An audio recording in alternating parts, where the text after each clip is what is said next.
price ticks like a heartbeat. Whole world loud, but the numbers talk to me. They panic, sell, I let the pressure build slowly. Cold and steady where the weekends don't be. I learned silence from watching charts bleed. Learned patience from missing entries. Now I move before the headline can reach me. Profit hits different when it's earned discreetly.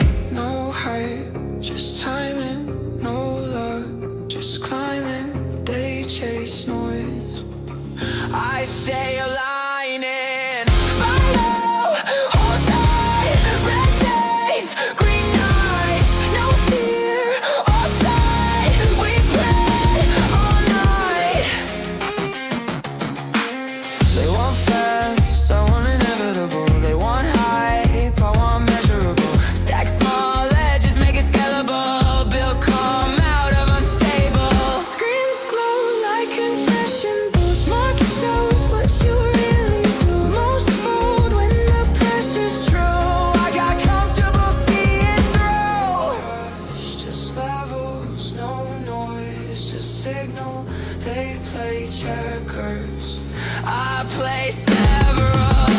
Follow, hold tight. Red days, green lights. No fear, all sight. We pray all night. All night.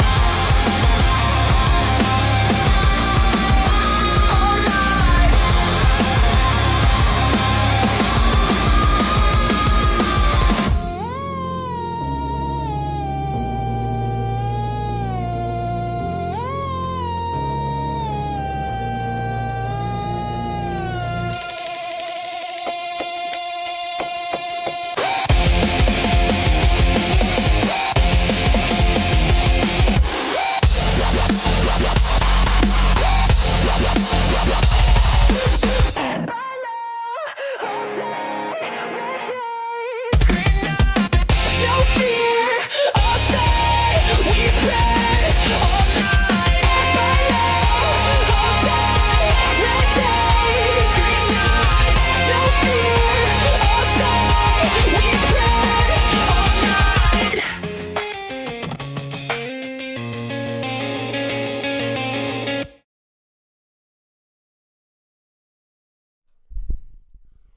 Oh, brother, oh, brother, oh, brother. Good morning, good morning, good morning. That was a very abrupt cut. I guess I need to work on that transition from the intro to me full camera there. A little bit odd, but hey, we're going to work. Look how fast this was. Like, boom, boom. We just switched real quick. All right, I guess I need to put in a slight delay just to make that a little bit more, I guess, reasonable for your eyes to follow. Folks, it is a beautiful Tuesday, February the 10th. It's still frigid out, just not as frigid as it was pretty much all weekend. Folks, I hope you guys had a great day yesterday.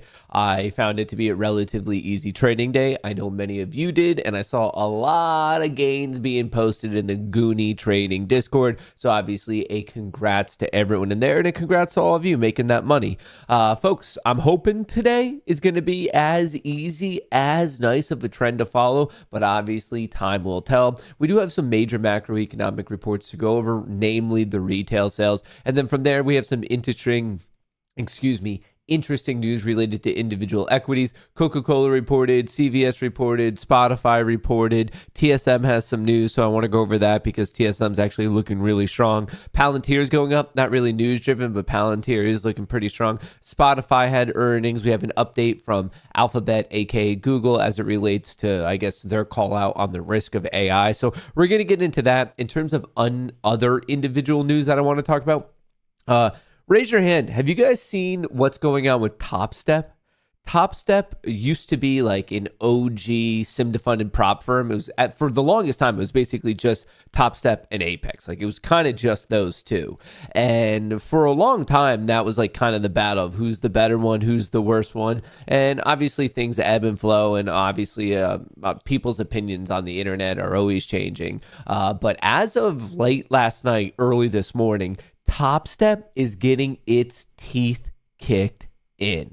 Its teeth absolutely demolished because they're making some crazy changes that retroactively impact live accounts. And now even on like actual funded accounts, now they're saying that they're going to have DLLs. And dude, it is just getting like absolutely curb stomped. So I want to cover some of that news, and whether you do or don't care about it, maybe you are or aren't following that story, the major thing you need to know is avoid TopStep. That's it. There are clearly better firms: Apex, Take Profit Trader, Lucid, FFN. I don't really use Tradeify, but it does seem to at least still be paying people out and people like it. Go with that one. Great. But it just seems like right now there's very evident ones to avoid. And I just want to give a little bit of a FYI, a little bit of a public service announcement.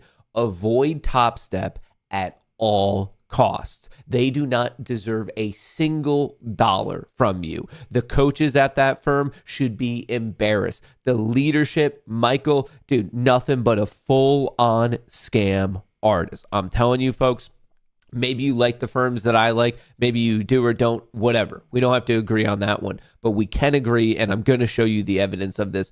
Avoid TopStep at all costs because it is nothing but a dumpster fire. So we're going to be going over that. Obviously, the other individual company news, and we're going to get the overall market news. And then from there, market should get rocking, and we're going to see if we can make some money today. So I hope that sounds good to you. I hope you guys made a buttload of money yesterday, and I hope you're about to make 2 buttloads of money today. So on that note, let's get this switched up.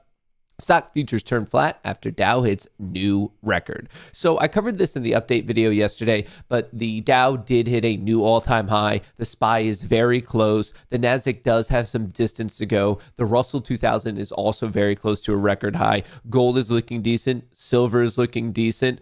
So across the board, I would strongly argue that the bulls are, in fact, in control. So we do have a little bit of breaking news as of this morning. December retail sales were flat, missing expectations. So at 8:30 a.m. ET right here, they were forecasting an increase of 0.4 and 0.3 for retail sales month over month and also core retail sales, respectively. And you could see completely flat.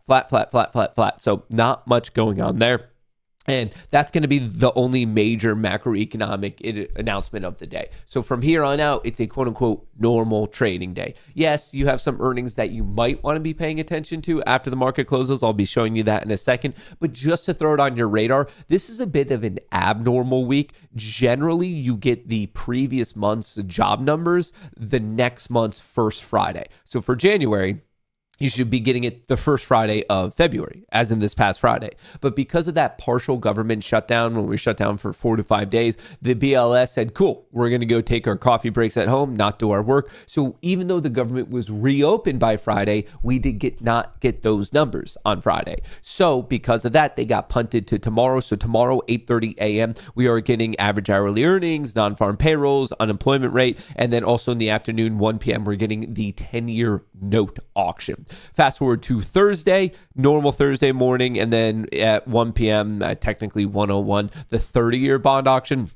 And then on Friday, to wrap up the week, we're going to be getting an inflation number. This is kind of the first one in a minute that's not really like, I don't know, it's not going to have messed up previous data, and we already kind of know what's going on with the Fed. So this one, I think, is actually going to be worthwhile to like actually kind of pay attention to, because a lot of people right now are saying, hey, inflation was really bad, especially 2 years ago, the summer of 2 years ago. But since then, we're coming down. Even the government reported inflation is lower than expected. I mean, look at this. We're clocking in allegedly at 2.5. Last time around 2.7. If you look at Trueflation, it's even lower. It's basically saying that inflation is right now non-existent. So this is bringing a lot of people to the conclusion we should be cutting rates. And obviously with the new Fed chair, Kevin Warsh, it seems as if he is pretty hawkish. So is he going to be the one who cuts it? And we already know, literally as of yesterday, allegedly, President Trump is already saying he wish he didn't pick Kevin Warsh. So we have a little bit of drama in that world, and I think we might be hearing more about it specifically this Friday because of the inflation report. So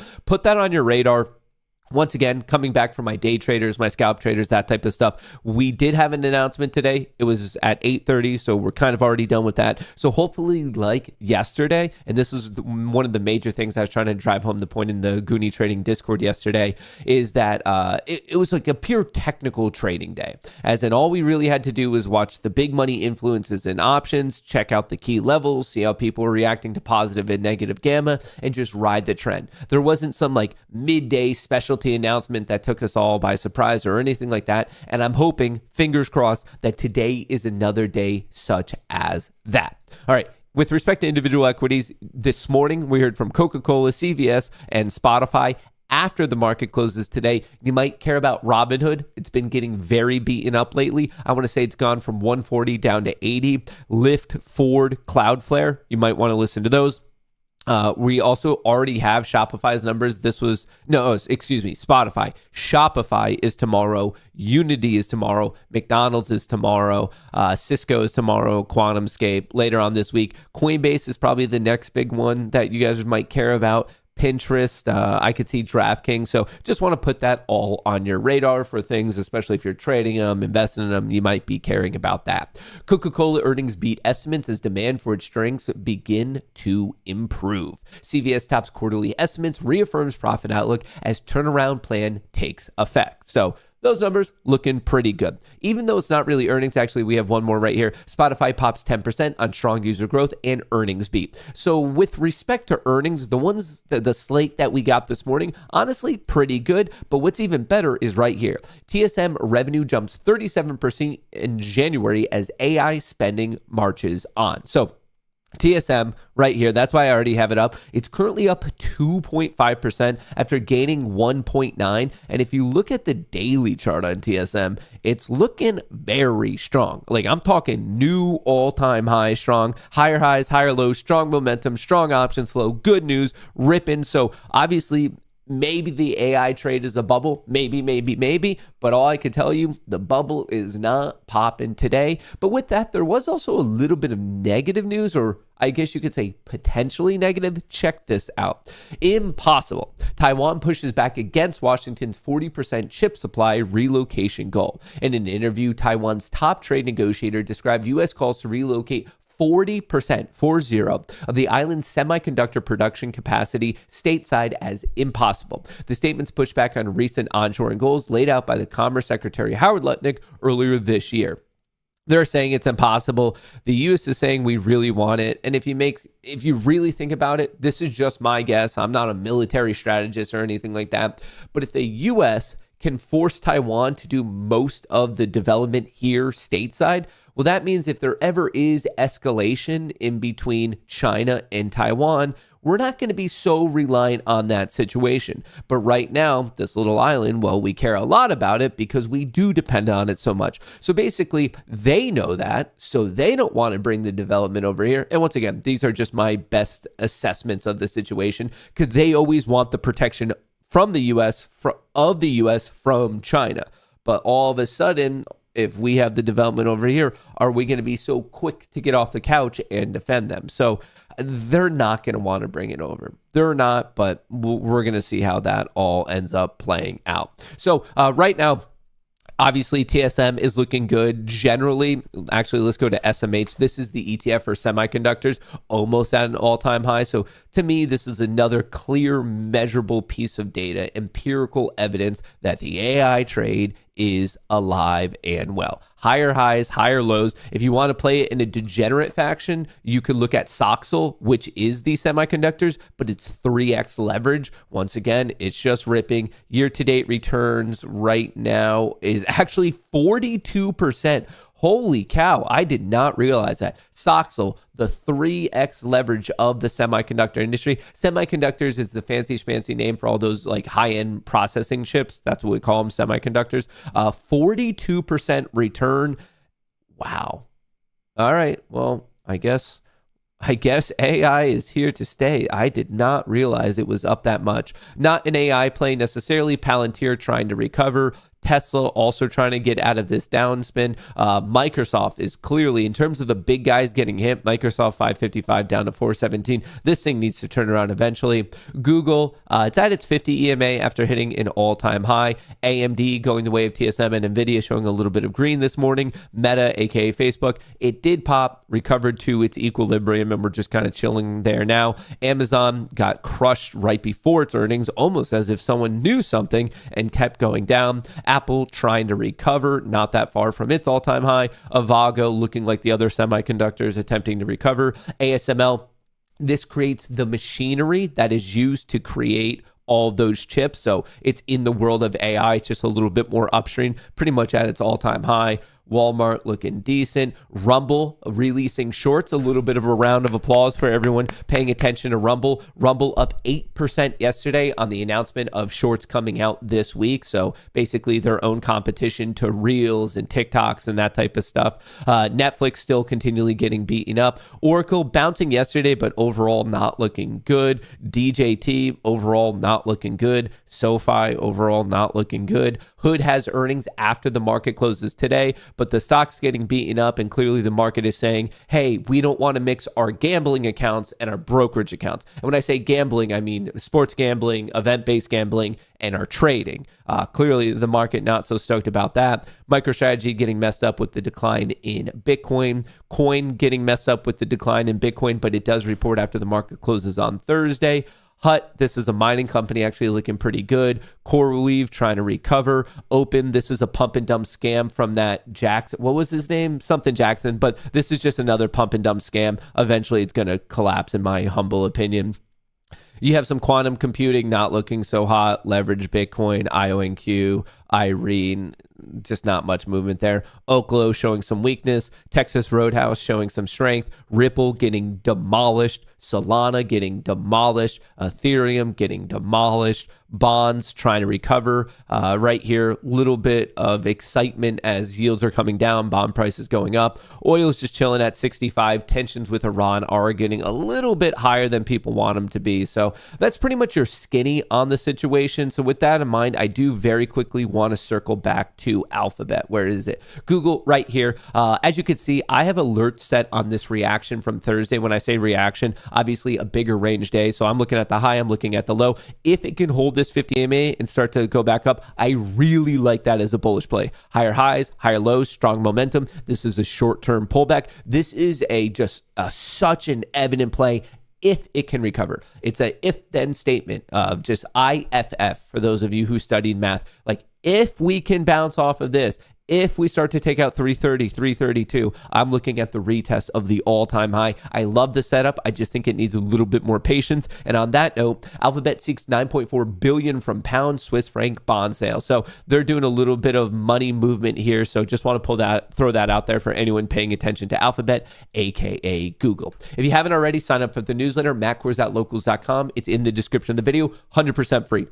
Every single Sunday, 10 a.m. Eastern, if I get up in time, you're going to get this newsletter. I break down what's going on in the market. Let me zoom in just so you can see it a little bit more. I give you a cheat sheet for the earnings, cheat sheet for the major macroeconomic events. I give you the seasonality of each individual day, which brings me to today.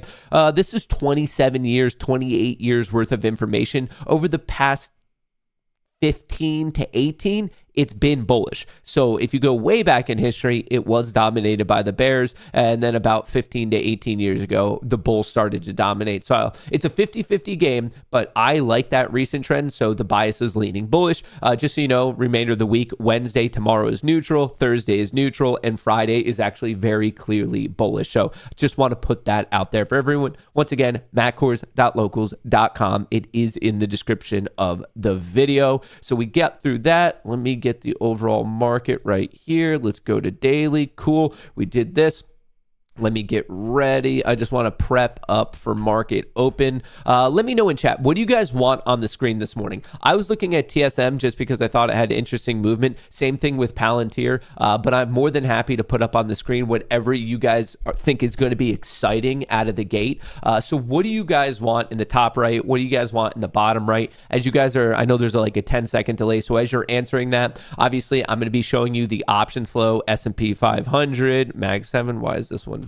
Let me reload that. We're going to be checking the options flow throughout the day, and there is something interesting there that I want to point out to you. Hang on 1 second. As you guys are typing away, I do have to put one more thing into the Discord. Where is Coffee Thoughts? Coffee Thoughts, Coffee Thoughts, Thick Thoughts.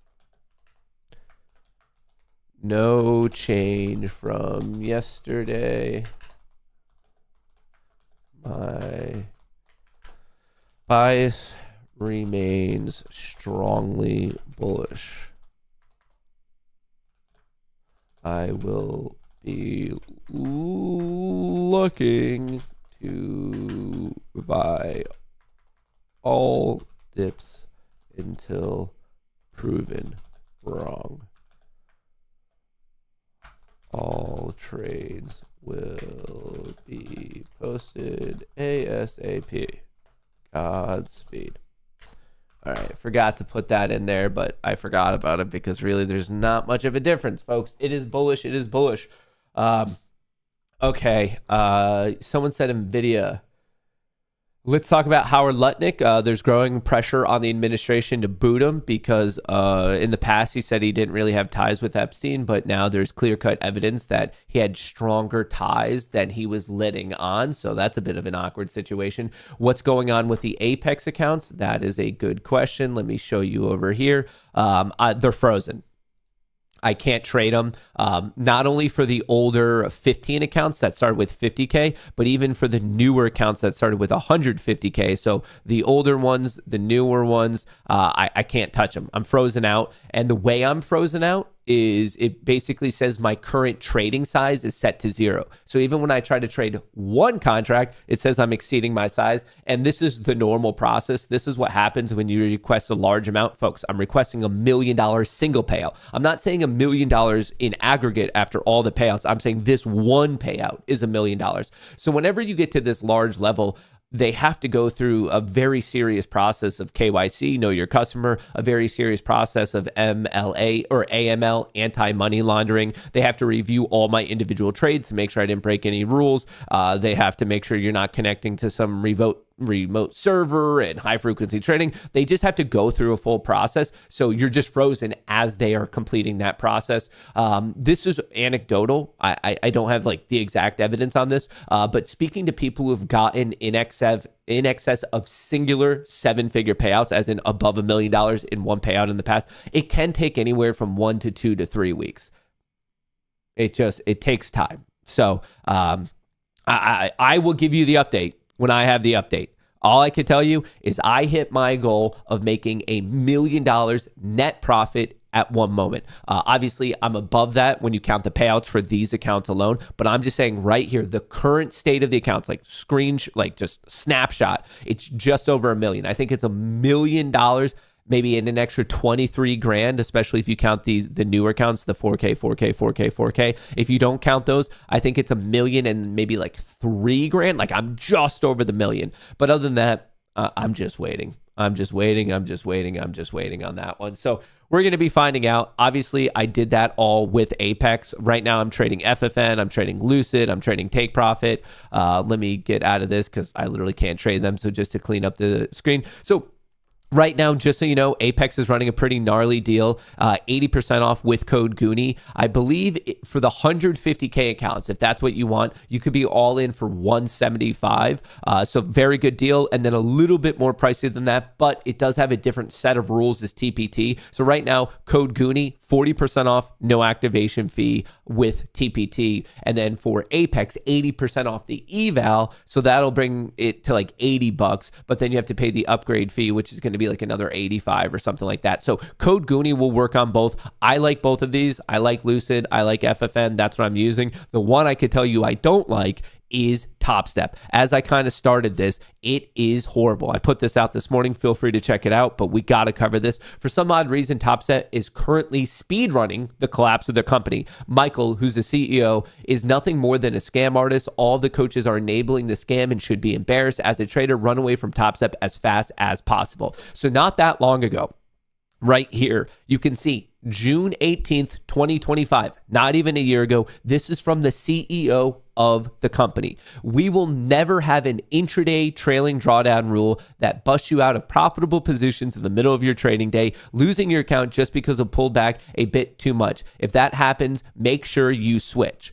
Well, how the tables have turned. This is the CEO, June 18th of 2025. Fast forward to now, stay live. Know the rules. Daily loss limit. So they're now putting a DLL on funded accounts. Traders may not hit or exceed the DLL while trading. The daily loss limit is calculated intraday on both realized and unrealized net P&L, including commissions and fees. Hitting or exceeding the DLL will suspend traders' abilities to trade for the remainder of the current trading session, which resets the next trading session. So it's not a hard breach, but it's a breach on a funded account.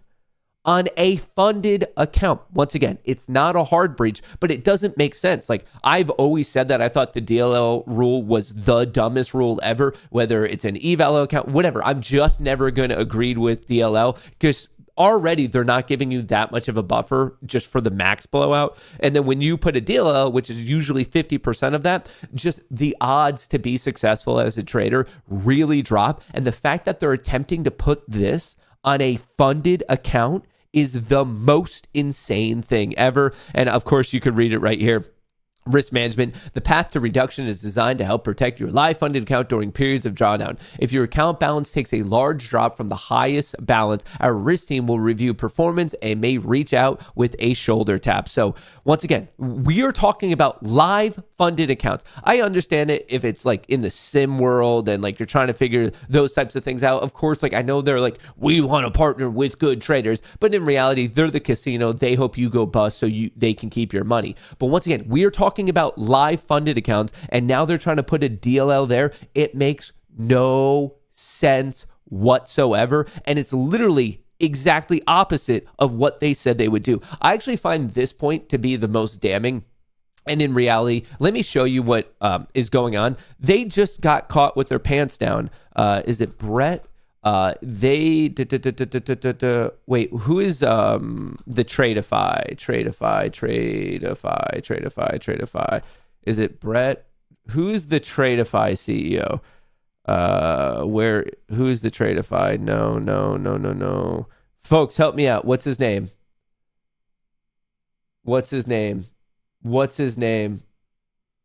What is the trade? Did I like it? I want to show you like why they're doing this. It's because Brett Simba. Thank you.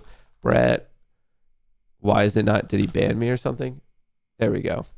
Oh, it's because I don't follow him. I want to show you why this is happening. Do I need to go to his replies?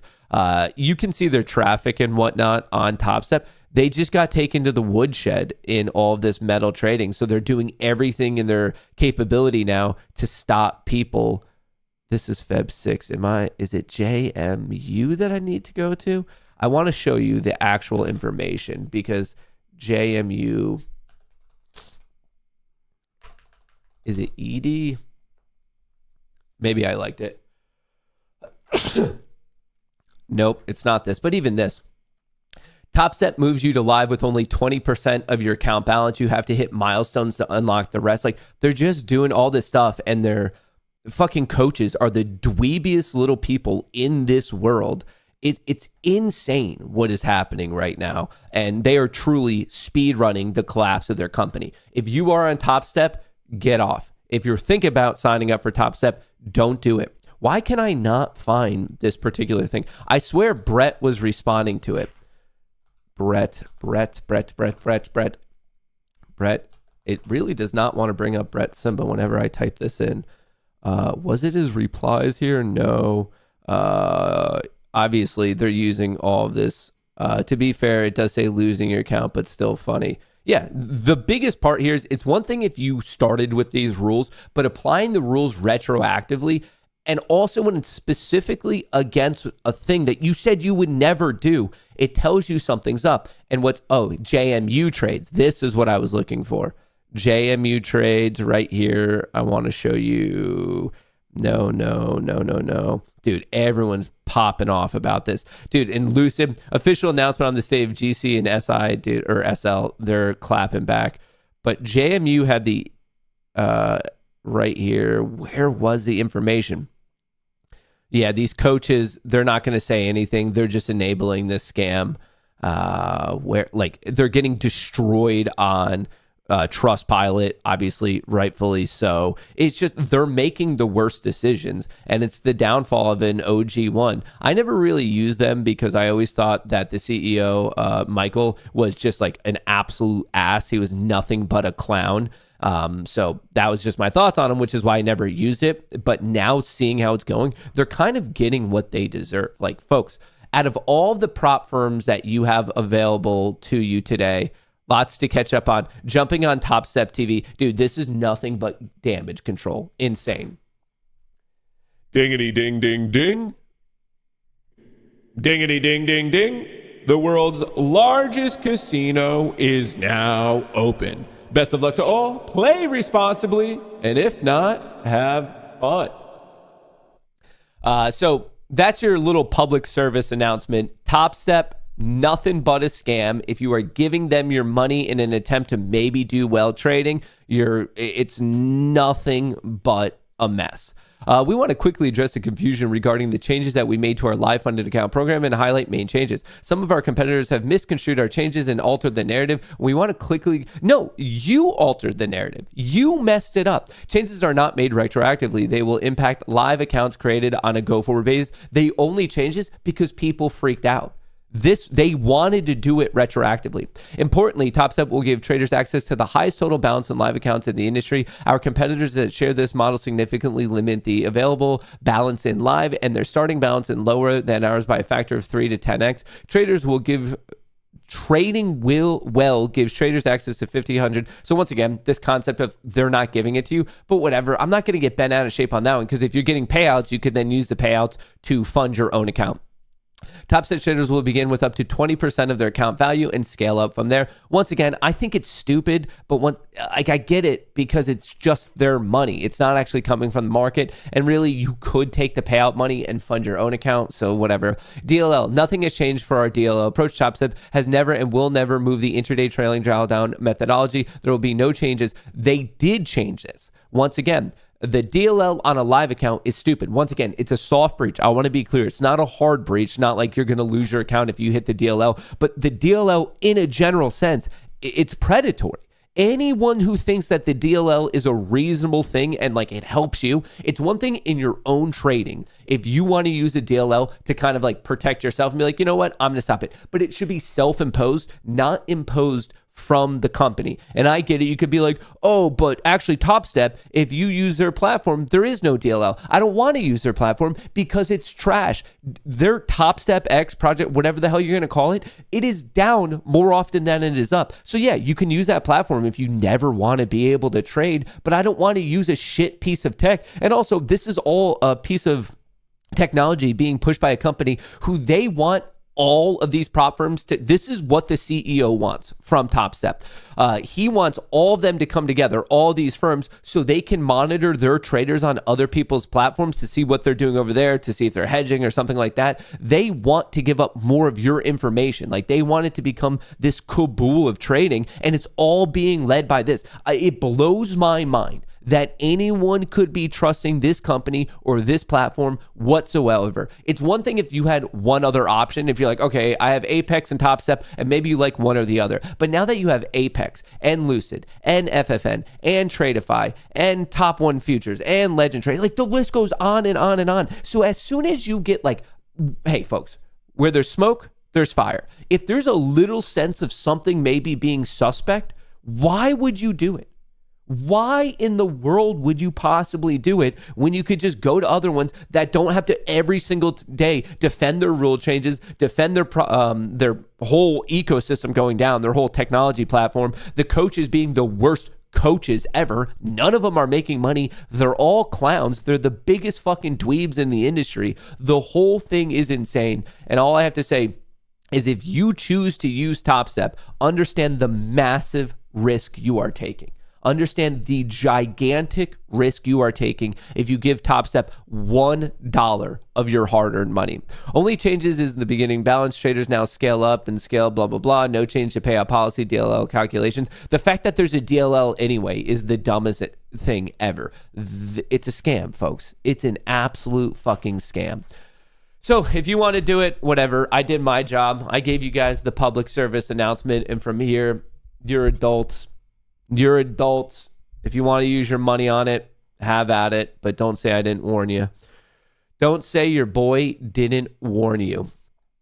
Right now, the ones that I personally use, obviously Apex, that's the one that I'm waiting for the $1 million payout from. I use Lucid. Those are the accounts that I'll actually be trading today because those are the only ones that I haven't hit like the max profits on yet. I'm waiting for my take profits to get upgraded. I did pass all the evals, so I'm just waiting on that. I have to do a couple days of scalp trading. And then the same with FFN, same thing. I've hit all the goals. I'm just literally waiting for it to get upgraded. So the only thing I can really trade today, I've already hit the goals here on FFN. I've already hit the goals here on take profit. The only ones that I'm like kind of free to just keep trading and trading and trading, and actually I could probably trade them quite aggressively, are these Lucid accounts. Because other than that, there's no more upside advantage for me trading on FFN. I've already hit the goals. There's no upside advantage for me on take profit. I've already hit the goals, and I can't trade on Apex anymore because I'm frozen out as I'm waiting for the $1 million payout to be decided upon. Matt Tripp, the market circuit breakers. We'll see. Did he just say $1 million payout? Yes, I did. And I believe, and please correct me on this if I'm wrong, I believe I'm the first person in history to stream live to everyone the entire saga, literally from starting the accounts in October to the 150K in total payouts already approved and received in my bank account to now waiting on the $1 million payout. So obviously the total on these accounts would be in excess of $1 million, but my goal was to get a singular $1 million payout. And I believe it's not the highest payout. There are people historically who've gotten, like, I believe there's a 2.4 and a 2.5 and maybe another 2. I believe there's 3 major payouts that are in excess of 2 million. So I'm not saying that this is the largest payout ever. It might be the largest payout on 50K accounts. Please correct me if I'm wrong, but the people who are above this, I believe they were using 150K accounts. So it might be the largest payout on 50K accounts, as in the base value. And I'm pretty confident I'm the only person ever who has streamed the entire saga of making $1 million. Like literally day one, October, I was streaming all the way up until early February. I streamed the entire event to you guys day in and day out. So it might be a record-breaking payout if approved on 50K accounts, and I believe I'm the only one to do $1 million live in front of everyone. And you feel free to, like, I might be wrong on that. Like, I haven't found evidence of either of those. I don't know of anyone who's gotten a bigger payout on 50K accounts, and I'm pretty sure no one's ever live streamed every single day of it. But if I'm wrong on that, feel free to correct me, and I'll stop saying it. But I did a lot of research, and I don't think I'm wrong.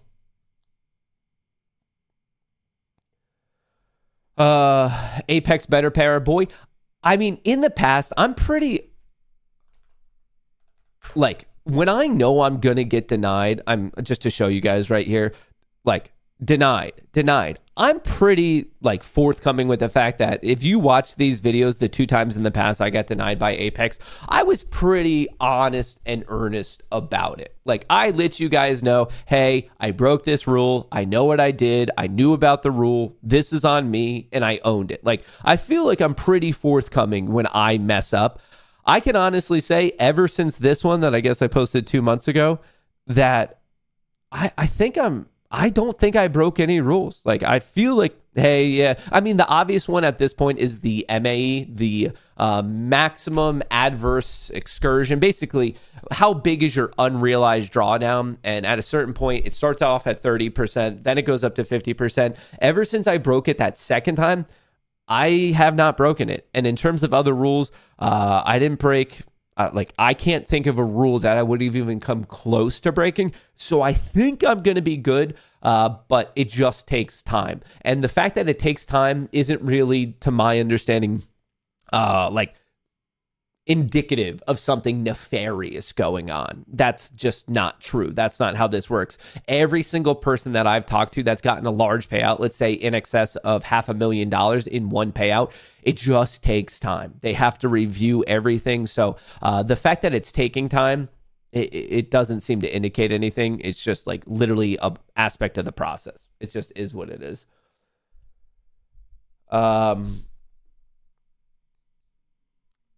Not sure or verified, Matt. This is what Gemini is saying. Imperial Hall 1.1 million Team Falcons TSM. I don't know what that is.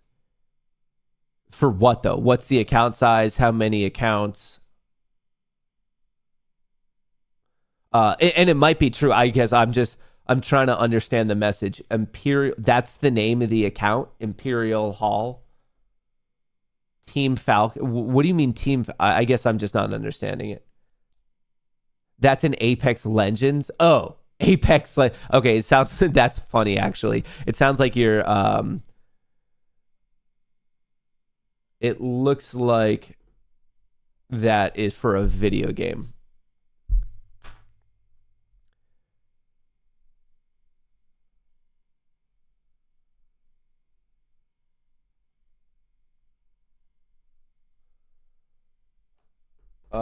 Most don't do well with 2.5 quadrant using minis, but Matt has a system that he is confident in can do it. Most traders shouldn't be using minis on a 50K account. Well, it's somewhat of a function of volatility. Like obviously if volatility is high, the NQ can move like 50 points, 60 points, 70 points very, very rapidly, super, super rapidly. And you have to be careful with that. So it's more of a function of ATR, the average true range on whatever time frame you care about. But on a 50K account, when the MAE is $750, I believe, I think it's exactly $750 when you get started because you obviously have smaller buffer and also the percentage of the MA is 30%. Eventually you get moved up to 50%.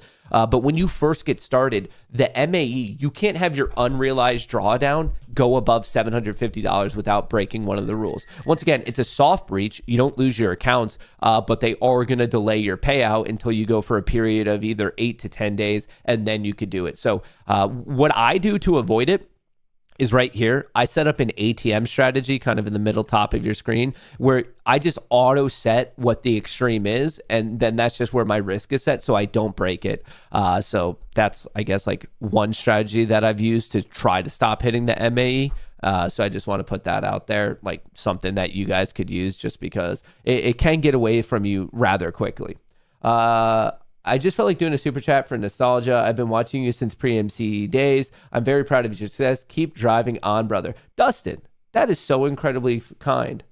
And also, why in the world did it not come up?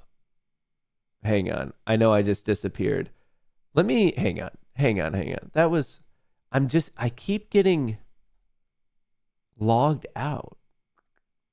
My mini feed, so it's not coming up. Obviously, I can read it. That's very nice of you, Dustin. But I wanted it to pop up, but for some reason, my Streamlabs is saying that I'm logged out. That's weird. Is the ATM depends on ATR? No, ATR is your average true range, so that's just going to be how much you're moving in a certain look back of bars. The ATM strategy is literally just like where you're auto setting your profit target and your risk.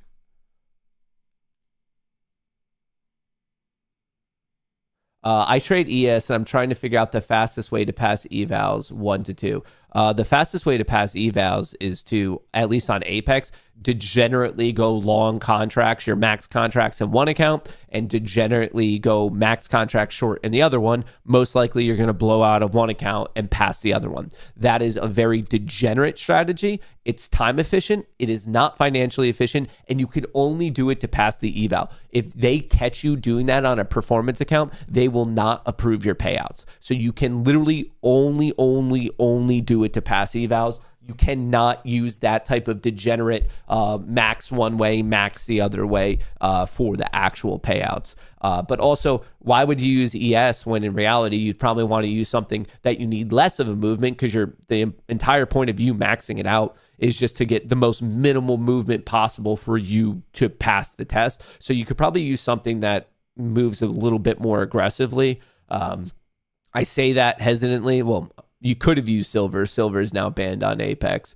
It's actually banned on TopStep. It's also banned on, I think, like 2 to 3 more. There's a lot of these firms that don't let you trade metal anymore. And it makes sense because they were capping you in terms of contract size, but not in terms of total leverage. Trading 10 contracts on NQ is very different than trading 10 contracts on ES, is very different than trading 10 contracts on Silver. Like, they all, even though it's 10 contracts, they all have a different leverage rate. So a little bit of a movement in all of those individually is a big difference in the amount of money, a huge difference. Oh, and Jade Cap is for 20, 50K according. No, I'm pretty confident Jade Cap was doing 150K accounts when he did that. Jade Cap, to my understanding, has the max record payout. And I am like 90% sure he did that on 150K accounts, not 50K accounts. And also, why are you using Gemini? That would not be for this. Like, this stuff is all over Twitter. Obviously, Grok is the right one. I would not be. He does the 300K. It's like 1.8. So where are you coming up with the 50K accounts? Rob, I think you need to double check your information here. Because Gemini is really good. As of this moment, quantifiably, it is not. There are metrics in this world, and Gemini's AI metrics are not that good. I think one day it actually will end up surpassing all of the others. I do believe that. But at this moment in time, February 10th, it just does not exceed the metrics of the other ones. I use FFN, and they have somewhat strict rules. All the rules are pretty much the same. Yes, there's slight differences here and there. I avoid firms that have DLL. I think the daily loss limit is one of the dumbest fucking rules ever. So I don't like that, but that's a personal choice. If you're fine, if your trading strategy is perfectly fine with DLL, have at it. Don't let me get in your way. Hang on. I just want to point out that options bottomed here at 942, and we're starting to see a little bit of an uptick. Piper's here. Piper, you chilling today? You trading with us today, Piper? Whoa. Intraday. We're still above the transition zone overall. The transition zone is down here at 940. We're finding a bit of support at 56. I'm looking for, obviously, to hold green. We're slightly red on the day right now. Yesterday, we closed at 6965, basically, a little bit below that. We started off in the green, made an attempt at yesterday's high, got hit, try to save right there. That failed, and now we're basically waiting to see, are we coming back up? Are we going to take out 69, or is this about to break, and then we make a dump down to either 50 or 40? Obviously, let's wait. The SPY did pop there. It's turning a little bit right now. The Mag 7, hang on. 5-minute is now pushing bearish. 10-minute is now pushing bearish. 30-minute is trying to hold bullish. So a little bit of a mismatch here. 5-minute, 10-minute are bearish.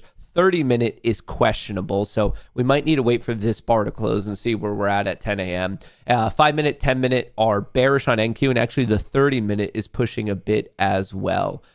So the trend might be switching up a little bit. Obviously, if you haven't already, these are my key levels on the day. If you just want to quickly write them down, screenshot them, do whatever. But here's what I'm looking for. Obviously, as I always do, I mark out the previous high, low, and close, the green, the red, and the white. The white box is the transition zone, and the yellow horizontal lines are all the big money positioning. So we are at this interesting, I guess, positive gamma node of 6965. If we can hold that, I think we actually have a pretty easy trip up to the test of 7,000. That's a bunch of negative gamma right there. So I want to see if we could hold this support. If we don't, we have a choppy way down to pretty much 69.40, maybe 69.20, something like that. Is Piper about to leap across here? Piper? Piper? Piper? She's so hesitant to jump right now. Are you doing it, dude? Do it. Do it. Maybe I'll make a little bit more room for her so she feels more comfortable in this jump. All right, where are we at? We're just chilling. The market is basically trying to decide right here. You could probably see it better. 10-minute might be the best. Doesn't want to hold. That's the question right now. Do we want to hold the overall trend? I guess you could watch a little bit about this. Patience, patience, patience. Mag 7 is getting hit. S&P 500 did get hit, try to recover, and in real time giving a little bit of it back. So let's just keep our eyes on this. But if anything, I want a little bit more time to develop. We're about 10 minutes out, 11 minutes out from the turn of the hour. I don't like this mismatch. I don't like the mismatch of the 5 and the 10 being bearish, the 30-minute and the 4-hour being bullish. And then even right here, 5-minute, 10-minute bearish, 30-minute might be breaking down. Granted, we do have 9 minutes to wait on that. And then the 4 hours also questionable. So right now we're like in this weird equilibrium. And I think patience is going to be key here right now. Even this test, are we back at, where are we at with VWAP? Nope. We are below VWAP still.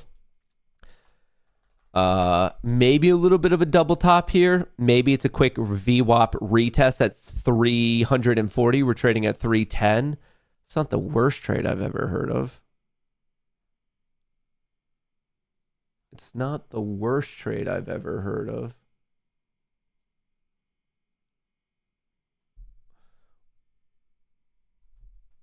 She made the jump. Good for you, Piper. We're all proud of you. We're all proud of you. Do I want to play it back up to VWAP for a little something something?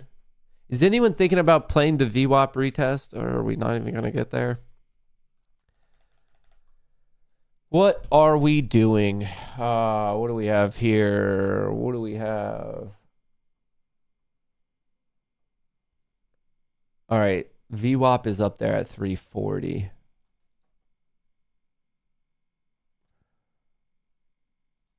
Order submitted.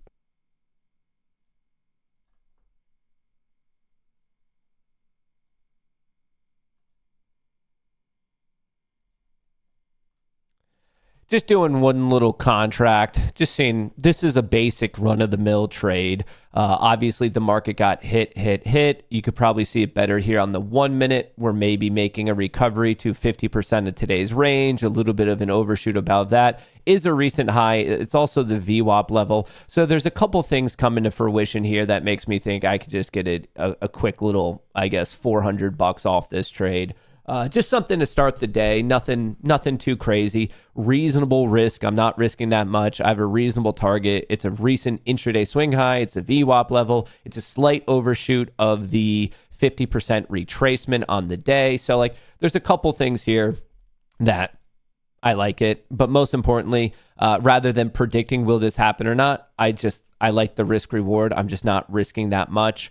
I might have to pay attention a little close here. I don't want to risk that much. So not only am I keeping my risk close, but I'm only doing it with one contract just because the trend is a little bit questionable. I'm not seeing everything aligning exactly how I want it to. So this is, hey, we're just knocking off the rust. We're just trying to get a basic trade in. Nothing too crazy. Nothing too crazy. Actually, I should probably just leave this where it was. Nothing too crazy. So hopefully that hits. Just something to get us started on the day. TSM. Order filled. There we go. Bada bing, bada boom. Just under 400 locked in on each of those accounts. Like I said, I wasn't going for a big swing there because I would argue actually strongly that the trend is not yet identified and we have to wait. But I mean, when you start to study the statistics of VWAP retest, it happens a lot. Now, maybe I could have held that position and maybe it's a recovery and we break and rip. Yeah. Or maybe it gets rejected and knocks me out for break even. I'd rather just start off the day, make a quick 400 and like that one. I mean, it's good for me to show you guys various things. I know a lot of the times when you're tuning in, I'm doing more of, I want to follow the trend as long as possible. But for that one, I intentionally just wanted to hit VWAP. So it was basic risk to reward. It was in terms of risk to reward is probably 1-to-1, roughly that. But the odds were higher. So it was probably like a 65-35 chance of it hitting. I'll take those trades all freaking day because I know the expected value is positive. So just a good way to get rocking here. I'll move these up, but it's just these Lucid accounts. I'm not trading the FFNs because I already hit the goal. I'm not trading the take profits. I already hit the goal. So the only ones I'm really trading right now are the Lucid. So obviously, if I held it, I'd be up a little bit more, but you just don't know that. I would have rather, hey, stop, manage my stop well, lock in 400. And now this gives me 20 points of wiggle room for whatever other trades I want to do today, if there are other trades. So just a nice little reasonable target scalp out of the gates. I like it. I'm a fan of it. And hey, if you ended up doing that, congrats to you. If you're riding it, maybe get your stop to break even, maybe put it a little bit below VWAP because maybe you'll be protected there. But what I would prefer to see is actually a pop, a pullback, a higher low, and then as that higher low starts to bounce, that's where I would actually like to make a trend following position. But obviously I had no way to predict this would keep going. As much as it's likely for it to keep going, it easily could have just been sold there. That's a key level. It's a point of equilibrium. Same thing here. SPX at that point, we were just getting back above this red to green move. So various things to consider, and I didn't know if it was going to get rejected, so why not just take the money? Obviously, on that one, I guess I could have trailed it at 29. Maybe that would have been tactically a little bit better. Do I have a little bit of FOMO for missing out on this? Of course I do. That would have been easy money. I was in at 320. It's already up 70 points. I could have already been up 1.4K. You just don't know, because as often as it keeps ripping in your favor, I could show you 50% of the time when it does this, it just dumps right back and knocks you out. So then you're like, why didn't I take any of my money? So this idea of like the woulda, coulda, shoulda, don't beat yourself up with that. Don't beat yourself. We always, if you're playing the game of woulda, coulda, shoulda, you're gonna be playing it for a long time, and it gets painful. And ask yourself, is it really gonna improve any of your future decisions? So just be careful. Be careful with that. Remember, Apex right now, 80% off, code Goonie on a 150K account. You could be all in for like 175. And then for a little bit more than that, 40% off the eval, but no activation fee on TPT. Roughly the same financial cost. I think TPT is slightly more, but then you're not paying, like, it's slightly different. But anyway, code Goonie. So just wanted to call those out to you guys as we're waiting to see right about now if we could take out the high from yesterday, which if we do, and I just want to bring your attention to this, look at, okay, so there's a bit of resistance at 6995, but it looks like we are pushing through all of this negative gamma from 6970 to 6985. That is negative gamma. The next place, if we can just keep pushing it, I'd be looking at 6995, and at that point 7,000, and at that point we're talking about the all-time high. The current all-time high is 7,002.28. I will set an alert just so we know, but this is in the conversation today. Today, it is very much in the conversation of, are we going to be hitting a new all-time high? It is very, very possible. So just want to call that out for everyone who's paying attention to key levels. Clearly, we do need to break above this high from yesterday. That's going to be an important one. And then from there, I think we have about 15 points of negative gamma slipperiness all the way up to 6995. People are currently betting. These are long calls most likely at the all-time high. So I think the next pit stop is going to be 7,000. It's a key technical level, psychological level, options level, and it's the all-time high. And then a slight overshoot from that, which I believe is in the cards today. You have the spot game implied one-day move high. People are targeting 7,025. So those are going to be some of your reach targets. And it looks like I'm not even getting a chance to get in. I took my profits. I guess if I had multiple contracts, I could have locked in one and had the other one ride. But at that point, as easy as it seems right now, folks, this could have easily gotten smacked right back and knocked me out. So I don't mind it. Of course, we always play that game of the woulda, coulda, shoulda. Like, we always wish we played it perfectly. But honestly, I set out to do the exact trade I wanted to do. I didn't deviate from my plan. So not only did I make money, but I think better than that is I perfectly stick to my trading plan. So I'm happy with it. I'm happy with it. I'm happy with it. 3 stop outs before catching this run up. Noise. Yeah, I mean, don't worry about how many times you're getting stopped out. What matters is how many times you're getting stopped out and the average hit you are taking whenever you do get stopped out. So remember, like, the retail community has this obsession with being as right as possible, and they don't care if they're right a little bit but wrong a lot. That doesn't necessarily make for the best trading system. So even in that, you could be massively profitable and not even right 50% of the time. Like, people, especially in the world of retail trading, are so hell-bent on being as right as often as they can, but they're not really focusing on the other side of the equation. What is your average win size and what is your average loss size? It is possible to be right 99% of the time and still be a net loser. It is possible to be right 10% of the time and still be a net winner. Now, obviously, both of those cases have different psychological implications, like clearly, but I do see it time and time again in the world of retail trading that people just want to be as right as often as they can, and they don't care about the average win size. They don't care about the average loss size. They just want their accuracy to be maxed out. And that is not necessarily a recipe for like long-term profitability. Obviously, on those individual trades, you're going to be profitable, but it doesn't work like that. Doesn't work like that. Matt, are you charging a device? We are getting an annoying charging beep. Are you sure that's not you? Earthkeeper, I think that's exclusively you. I'm not getting any feedback. Whatever you guys hear is playing into my headset. Yeah, I'm not hearing anything, dude. I think that's just you. I think that's in your brain. Yeah, that's in your world. I hope you figure it out, because that sounds like it would be very, very annoying for sure. I feel for you. Like, I do hope you come to a conclusion there. That's funny. All right. So far, if you're just tuning in, I've done one basic trade, the VWAP retest trade. Obviously, down, down, down. We saw some strength. I went long, got out, locked in $400 on 5 accounts. So just below 2K. I'm waiting for another opportunity. And it might be this. Honestly, I would have preferred a deeper pullback than what we're seeing right here.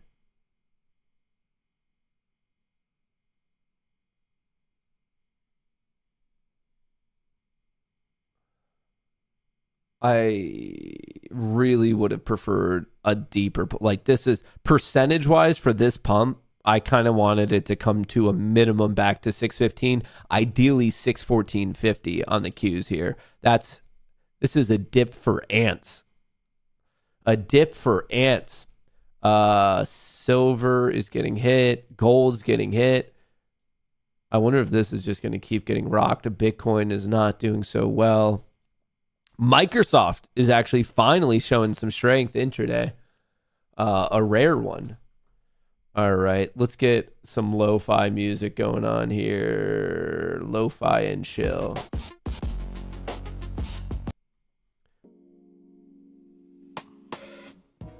A little jazz lo-fi here, just to set the mood, set the ambiance.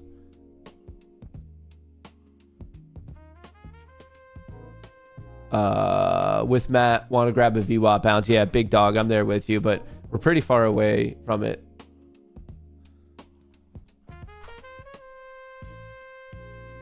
All right, patience. I would love to see some level of a pullback. This just like wasn't much, and if it goes without me, whatever. I've already made my money on the day. I am expecting a little bit of a sizable rate. Like, we did hit the high from yesterday. That's a key level where you would expect some profits to be taken, and maybe that's what we're starting to see right now. But a pullback to even 70 would be nice, or something to deal with. Wow, we did take out the overnight low and then quickly bounced up. Where do we have 360 somewhere in here? Where is VWAP? VWAP is 343. You have the 330 is the IB 50%. So 333, 343.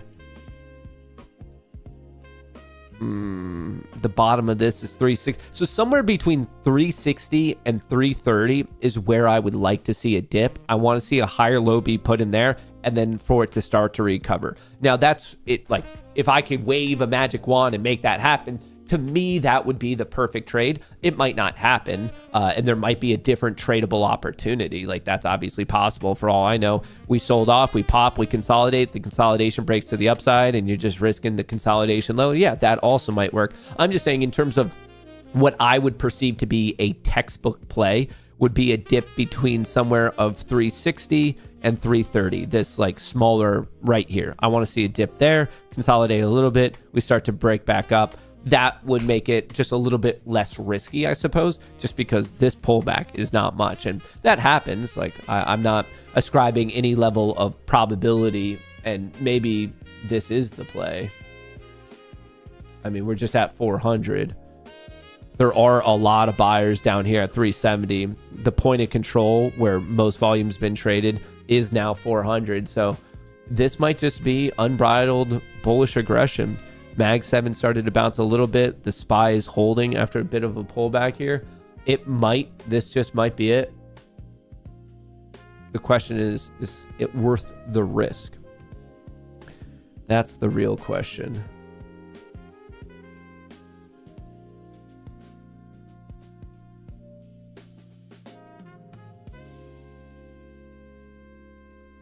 All right. Do I want to take the risk? It's only risk in the house's money. Order submitted. All right. We're risking the house's money on this one. Took a long. I'm risking the recent swing low. I don't know if buyers are going to step in here at 400. I guess we could watch this. There were some sellers. I'm seeing some buyers down here. Am I blocking it? I think I am. Let me switch over here. There are some buyers down here at 370. I'm looking for it to take out 410, but more importantly, 420. More importantly, 420. But it is a long position. Why long position? 5 minute, 10 minute, 30 minute, 4 hour bullish. 5 minute, 10 minute, 30 minute, 4 hour bullish. So momentum's bullish. Excuse me. Options flow popped, but it's overall obviously a linear regression line would be pushing up. So options flow is bullish. Momentum is bull. Oh shit. Oh shit. What the fuck was that? All right, stop to break even. Freebie play. I don't know what just happened, but we're going to take it.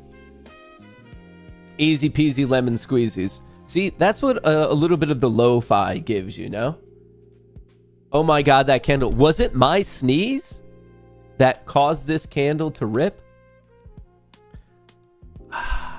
The question is do I actually want to have it at break even? I took all my risk off the table, which is from a risk perspective, the right thing to do. It's up about 5K. Do you have an Apex code right now? Basically on all the prop firms, code GOONIE, GOONIE, will give you the best deal. 80% off Apex with code GOONIE. Take profit, 40% off, no activation fee, code GOONIE. Whatever the best deal is, code GOONIE will work. That's true on Apex, Take Profit Trader, FFN, Tradeify, Lucid, all the major firms that I trust. At this moment, and remember, it's dynamic because sometimes you get crazy breaking news. But as of today, February the 10th, for all those ones, code GOONIE will work for you. NQ previous day's high was 430-ish. Well, let's just double check that really quick because those might be some key levels for me. All right, yeah, we took out that. All right, so I need to care a little bit about 514 and then 631. Or, what did I say? 514. So we could put this at 510. Or do I just leave the stop at break even, get rid of the profit target, and come back at 4 p.m.?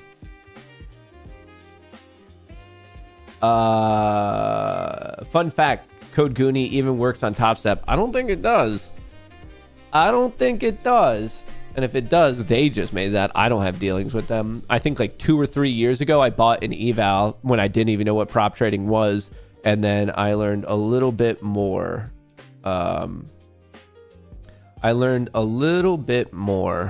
About the whole process and realized I, in fact, did not want to be with them.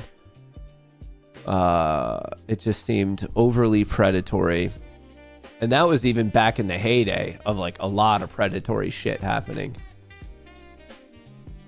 That was back in the heyday. All right. Piper should be firing soon.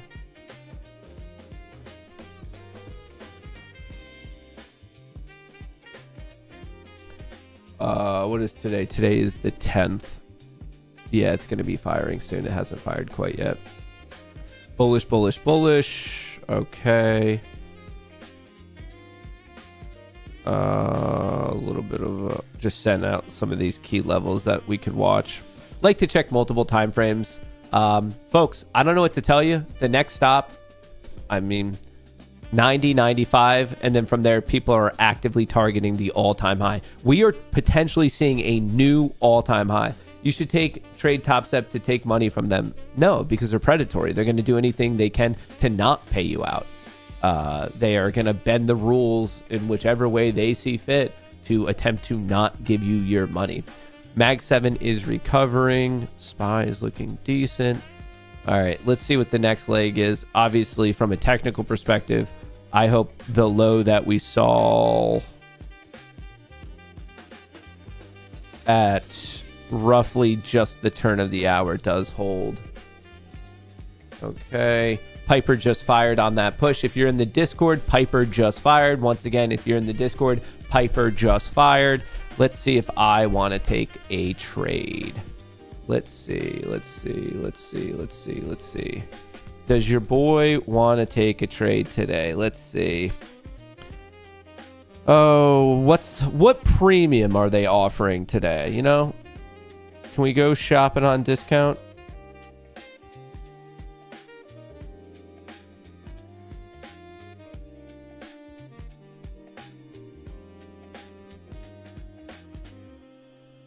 All right. Can I get a fill on this? I put in an order. I don't know if I'm going to get... It's working. I'm at the mid. All right. Just got a fill. All right. If you're in the Discord, I just got my fill. Playing a slight variant on Piper, obviously. Here, I'm posting it as quickly as I can. Where are you? Thick thoughts.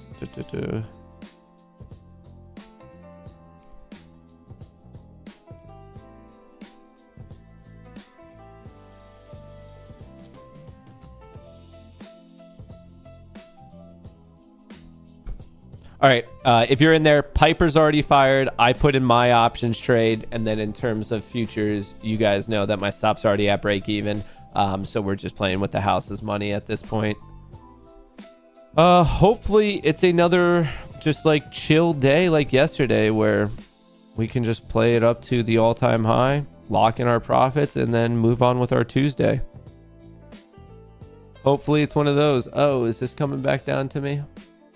I do wish my fill was just below 400, just so I could be protected by it. That would have made me feel a little bit better. So if this does get knocked and the overall situation is bullish still, I wouldn't mind trying to get a fill. It's about to knock me out. I wouldn't mind trying to get a fill below 400 because like this is just such an evident level for it to test. It also might want to test all the way down here at VWAP. So that one, it was a little chasey. I was already lamenting about how much it didn't pull back. I tried to play it just in case it really ripped there.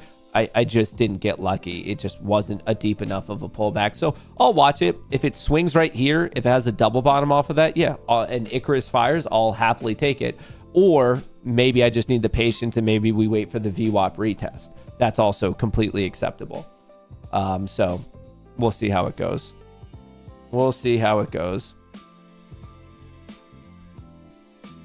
There's V. We're coming up on VWAP.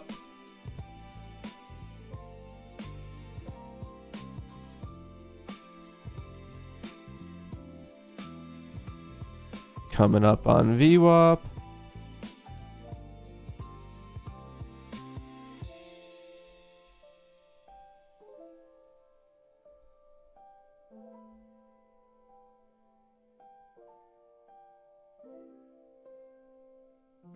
Let's see what it wants to do. Let's see what it wants to do.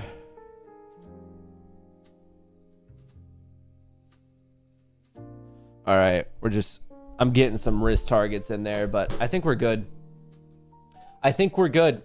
Here's VWAP, the volume weighted average price. Basically, if you look at all the trades at all the levels based on all the volume, that is where the average trade has taken place today. Once again, so not only are they accounting for the amount of trades, but it's the size of trades also obviously at their values. Let me switch this up over here. So I really wouldn't, like I said, I was calling for the pullback between 60 and 30. That was the zone. Honestly, it might even still be up. No, I took it away. But I was looking at the 1 minute 50 EMA. I was looking at the 50% retracement. And I was also looking at VWAP, which is how I came up with this zone from 360 to 330. This is the pullback I initially wanted. I didn't know if we were going to get it, so I took a shot. Once again, a riskless shot. That stop was break even. So I had a winning trade, I had a break even trade, and this is the dip that I'm kind of looking for. And obviously, just because we're dipping here, that doesn't mean I'm like going to go all in. I need to see those buyers step in. We could use something like Bookmap. We could use something like Spot Gamma. There's a lot of tools you have at your disposal to say, oh, like, what are they doing? And what's happening right now is someone just dumped something within the Mag 7. That Delta just took a pretty sizable hit.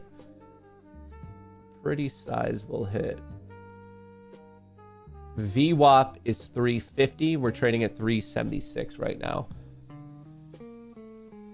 We did take out that low. So now we have this intraday high. All right. The question is, how deep is this pullback? How, like this range here from 950 to 958, 940, I don't know. We had 10 minutes of the market just popping.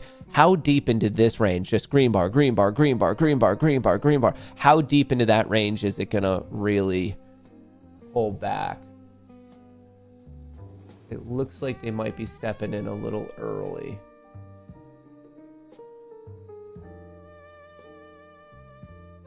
Oh, how aggressive. How aggressive. VWAP is perfectly lined up with the 50 retracement of that push leg. Yeah, I think not a surprise, honestly. Lot of people reacting to the same thing. So once again, I am making no prediction. I'm just saying these are the interesting levels. And then when we get to the interesting levels, that's when you have to be on the ball paying attention of, okay, do you want to take the risk reward setup? I find too many retail traders trying to predict, oh, we're bouncing here. Oh, we're breaking down here. No, the name of the game, at least in my book, is to identify the key levels, wait for price to get there, and then pay attention to, are you breaking? Are you bouncing? Fake out, not a fake out? And then from there, it's just, can you take advantage of what you perceive the movement to be with minimal risk? And if you're right, great, ride it. If you're wrong, well, you took on minimal risk anyway. All I'm saying is these are the key levels worthwhile to pay attention to, anywhere from 60, which we technically hit, all the way down to 30. I just want to see that zone. I would love for it to bounce out of here. I did already sell puts on the day, so I would love for that to keep going, but we're going to have to wait and see. I very much want that consolidation to break up. I want to see the SPY above 695.50. I want to see the Qs above 615.75. But for right now, you can see it here. Your guess is as good as mine because it's consolidating. We saw this for a bit yesterday. Technically, it was far earlier yesterday when this happened. You have this clear consolidation.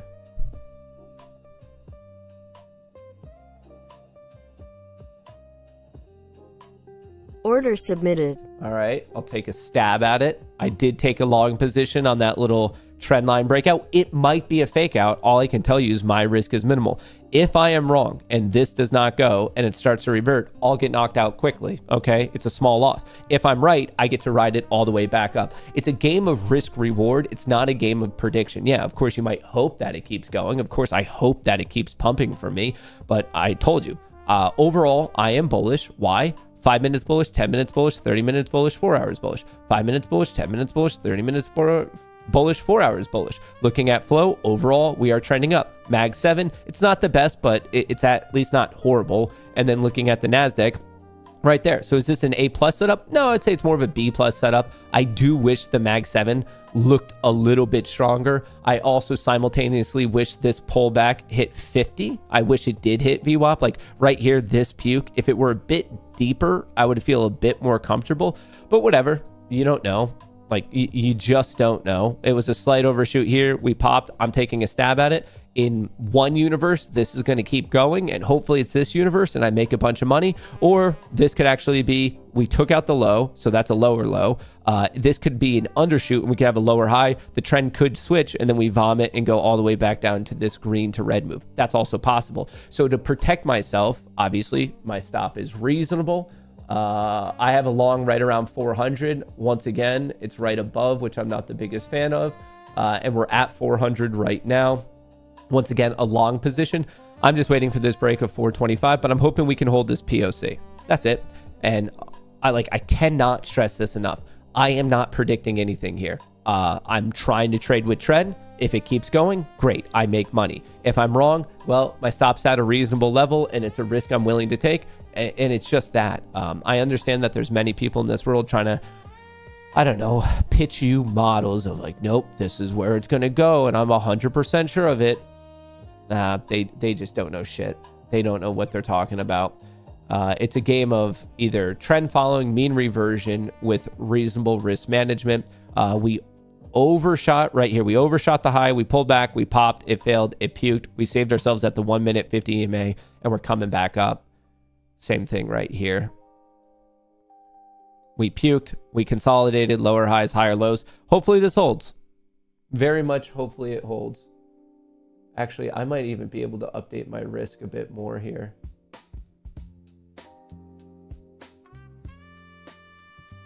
Yeah, I have very minimal risk on right now. If I am wrong on this, I lose 12 points. I lose $200, but I've already locked in 400 on the day. So I hope I'm not wrong. I hope I actually caught the trend reversal. And my target is actually 510 there. So hopefully this works, but look at this.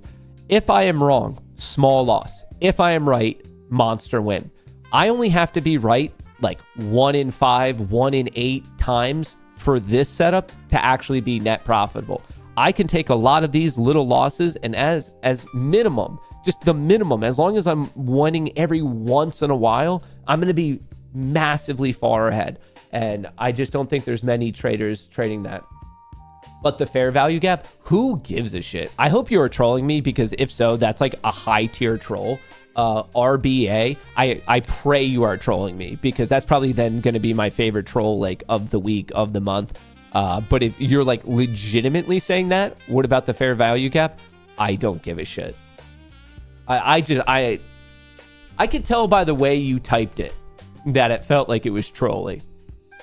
Yes, LOL. Okay, there we go.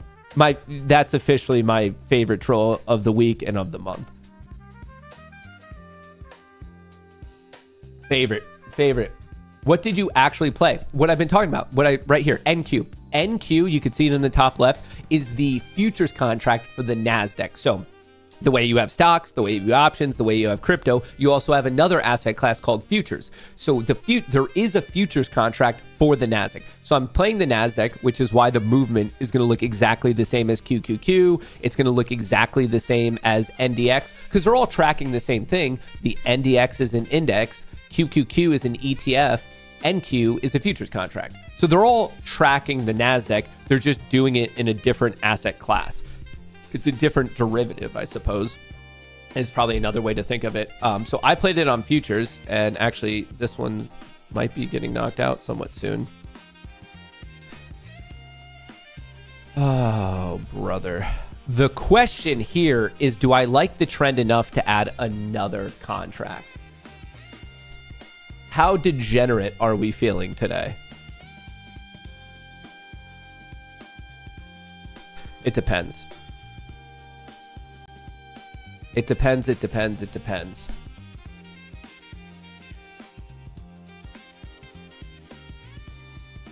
Point of control is 400. It almost knocked me out right there. Order filled. It did knock me out right there. So this is why I kept my risk, because we still never touch VWAP. Like I said before, I would have felt more comfortable if it touched 50. We never hit VWAP, a little fake out break. So we have lower highs and lower lows now. You could probably see it better here. So we puked, we popped. So quite the range between 447 and 256.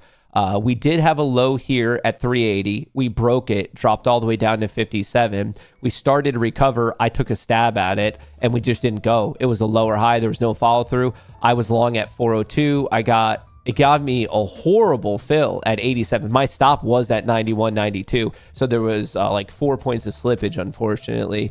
But what I'm kind of watching here is this VWAP. Little bit of a potential fake out. So we are getting to that zone where I would feel a little bit more, but is it going to bounce earlier? It might be bounce. Shit.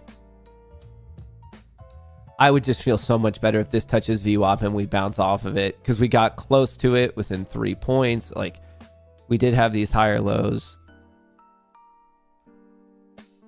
Patience, patience, patience, patience, and risk reward. The name of the game. All right, obviously now we're watching this downsloping line. So still green on the day, barely green. You could probably actually call this a scratch day, honestly, thus far. I'd feel better if we made new highs. Yeah, I would feel better if we did that, but I would like a position before that happens. Oh, is this going to trick me into getting long again? It's just very indecisive at the moment, which sometimes you're going to get that. The SPY double topped while the Qs actually had a lower high.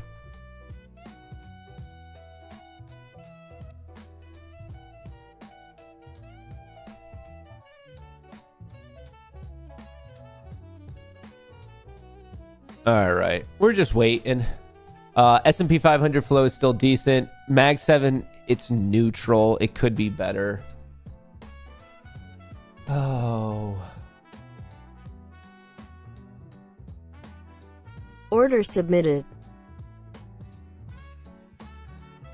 I took another long position just now. Once again, Icarus fired. I'm just following my system, keeping my risk in control. We double checked everything. It's not my favorite setup because we did not retest VWAP, but look at this. We puked, we consolidated, tried to break out. Guess where it caught itself? It is another higher low. We didn't breach that level.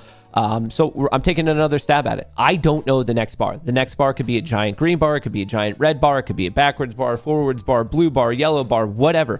I don't know the next bar. All I can say is I'm taking on minimal risk. And that's the name of the game. It's basically a 50-50 distribution. I would feel so much better if this actually hit VWAP, just because I know there's so many traders trying to get it to hit VWAP, whether they're short or they're short to try to hit that for their profit, or if they're long trying to buy there. I do feel uneasy that we haven't tagged it. But whatever. Icarus fired, so I'm just doing what Icarus. Why are futures better than options? They're not better. They're just different. Options are a non-linear product, so you have to consider things like time till expiration. Futures are a linear product, so all you have to consider is, did it go in your direction or not? You don't have to worry about other concepts such as time and volatility. I wouldn't say it's better. It's just measurably different. It's just measurably different. There is a time and place for all of it. I like trading futures. I like trading options. I like investing in stocks. I like investing in crypto. And there's even a whole host of other things. There's binary options. There's swaps. There's the list goes on and on. So to assume that one is better than the other, that's more of a personal decision. For example, on futures, if you are right and you are right very quickly, you can make more money with the same amount of underlying risk. On futures, there's no pattern day trading. They have different trading hours. They have different margin requirements. They're just different. I think there is a time and place for both of them. I'm a fan of both of them. You just have to know when to trade them, how to trade them, and some people like one better than the other. But I don't think there's like a clear-cut, unanimous decision of like this product is better. I guess if people have that opinion, I'd be curious why, but I've never heard a good argument of why one is definitively the better product. I think both products shine in certain aspects and certain setups. But that's how I see it. Maybe you guys have a different opinion. All I can tell you is I trade both. I make money on both. I don't really actively trade stock because stock is by definition the least leverage, so I find that boring. I do invest in stock. I obviously have a long-term investment portfolio.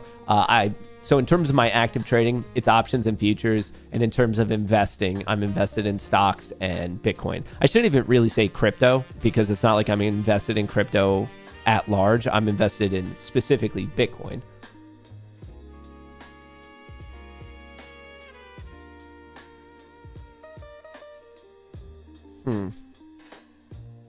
NASDAQ, Mag 7, SPY. I'm looking for this push to 990, 995. Do I want to add another contract here? I'm already long. I'm tempted. I'm tempted.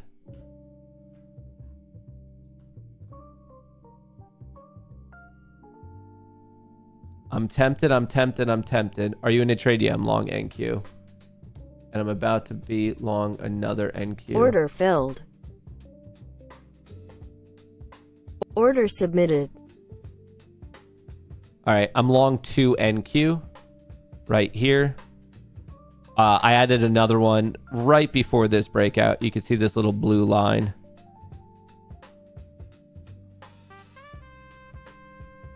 And we're riding it.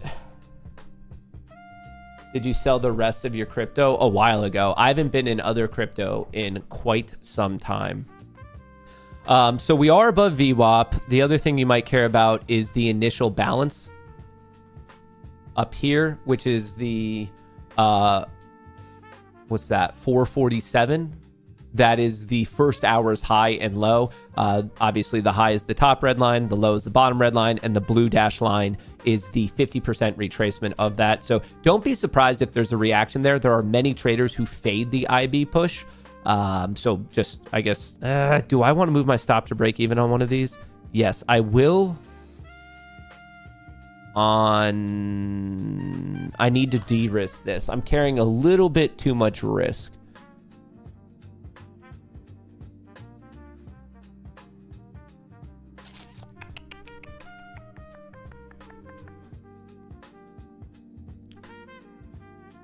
Okay, so I moved my risk on the first trade to break even. The second trade is currently carrying 23 points of risk. So one of the contracts is risk-free. It's a free ride. The other contract is carrying about 23 points, which that's fine for me. That is fine for me.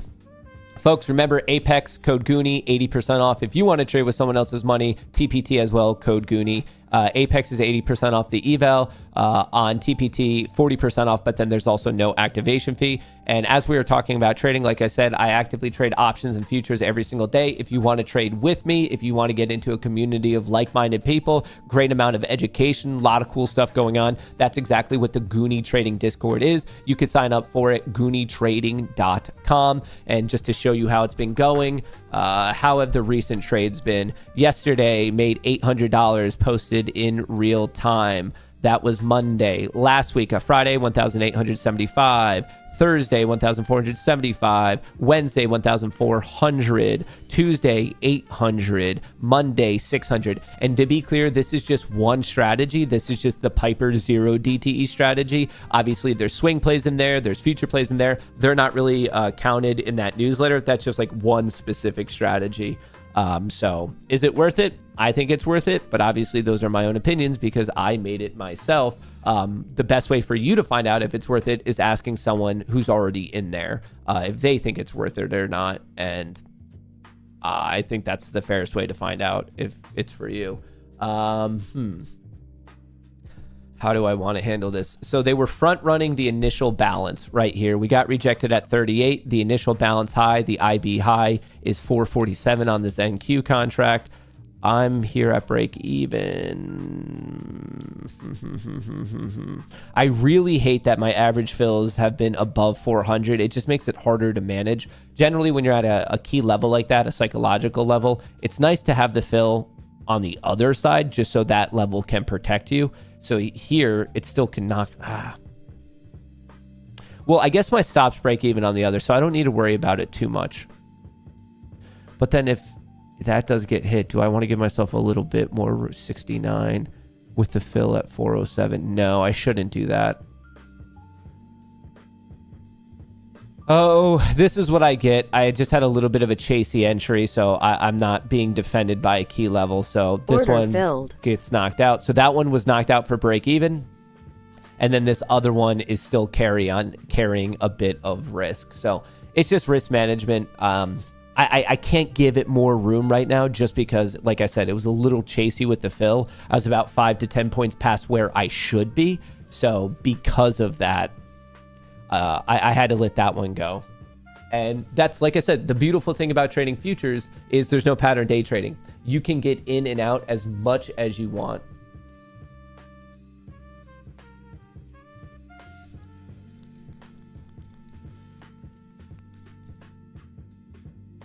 Which I find to be a monster advantage. So even if I average here, I would love an average below 400. Fake out, breakout, fake out, breakout.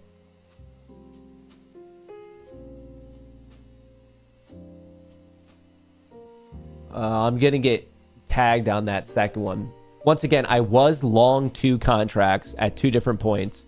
That one, I decided to manage it by, the first one was, the stop was break even. I dumped that break even, so it didn't help me, it didn't hurt me. And then the second one, I'm still currently in. Average fill at 416, and we're trading at 408. Bullish.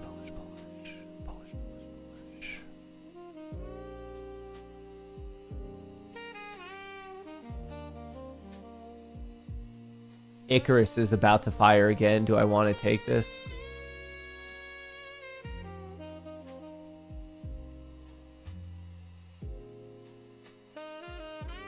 What's the options flow looking right? Mag 7, nothing special. Spy's taking a little bit of a hit. We did just touch the 1 minute 50 EMA. It's potentially bouncing a little bit here. Oh, do I just want to ride one? I'm trying to think of if I want to average in another. We triple topped here on SPX. We are a little bit lethargic here in NQ.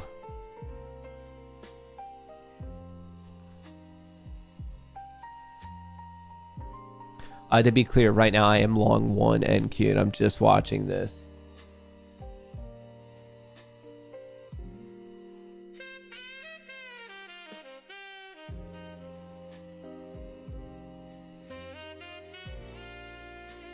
What do you guys think? Should I add another? J.W. Peterson says add another. I don't know. I'm happy I got out for break even just because that's risk management, and that's perpetually how you win this game, is just good risk management. Oh, brother. Oh, brother, oh, brother, oh, mother, oh, brother.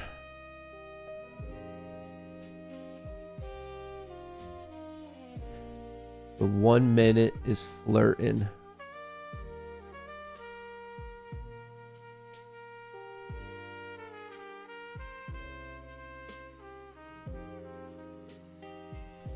I'm torn, folks. I'm torn. Every time I want to add, I look at it and the average fill is going to be above 400, which is something I don't want because I want to be protected by 400 just in case like that's where the buyer's set up. How do I want to do it? My gut is telling me take the next Icarus signal, wait for Icarus to fire, and then take it. But we're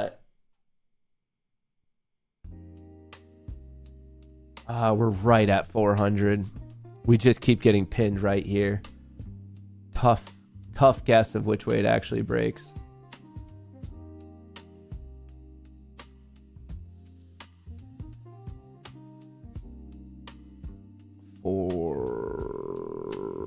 Very indecisive right now. Are we going to get a move, or is it going to be like the last two trading days, both Friday and Monday, where we only moved in the morning and then from there on out, it was just a snooze fest. Just chop city.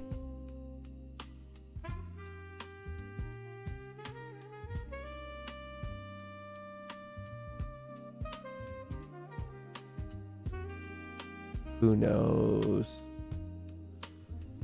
Oh, look at that.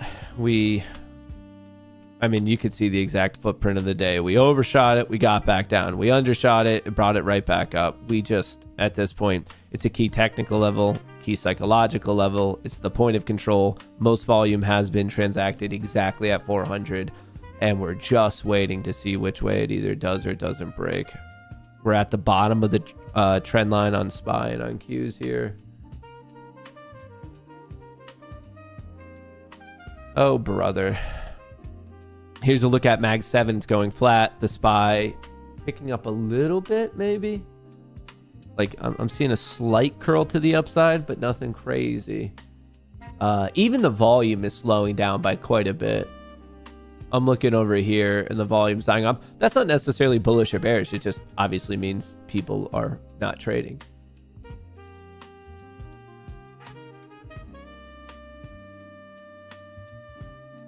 Oh.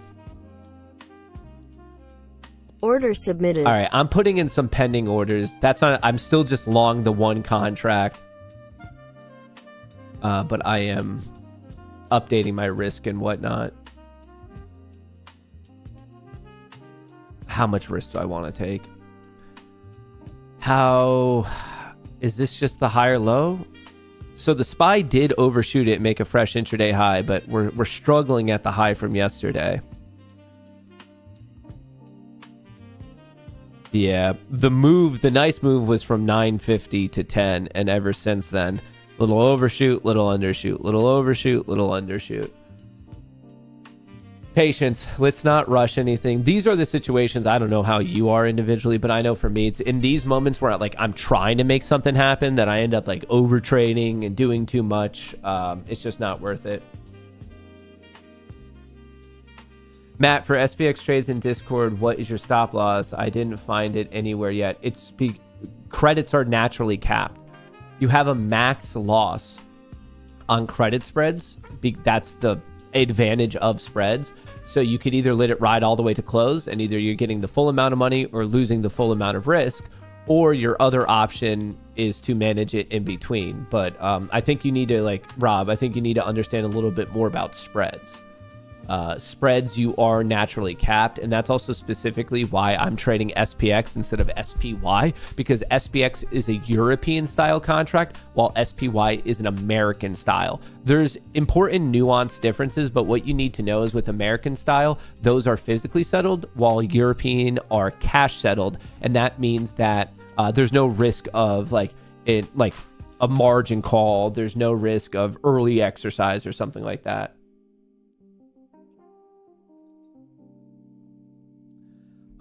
Hey Matt, is there still a 10 contract rule, 50K count on Apex? If so, how do you trade so much? There is a 10 contract rule, and I never trade more than that. That's a lot of exposure. You have to have a giant account to reasonably be trading 10 contracts or more. How do I trade so much? I trade one contract. Generally, I just trade it on multiple accounts. But anyway, yeah, so SPY, which is tracking the S&P 500 versus SPX. If you're trading options on it, SPX is a European style contract. SPY is American. And so even though you're getting exposure to inherently the same underlying, there are very key differences of how the margin is handled, when the brokerages calls you out, that type of stuff. I understand spreads. My stop loss is 300%. I wanted to know what you do. Order submitted. I just got triggered into another position.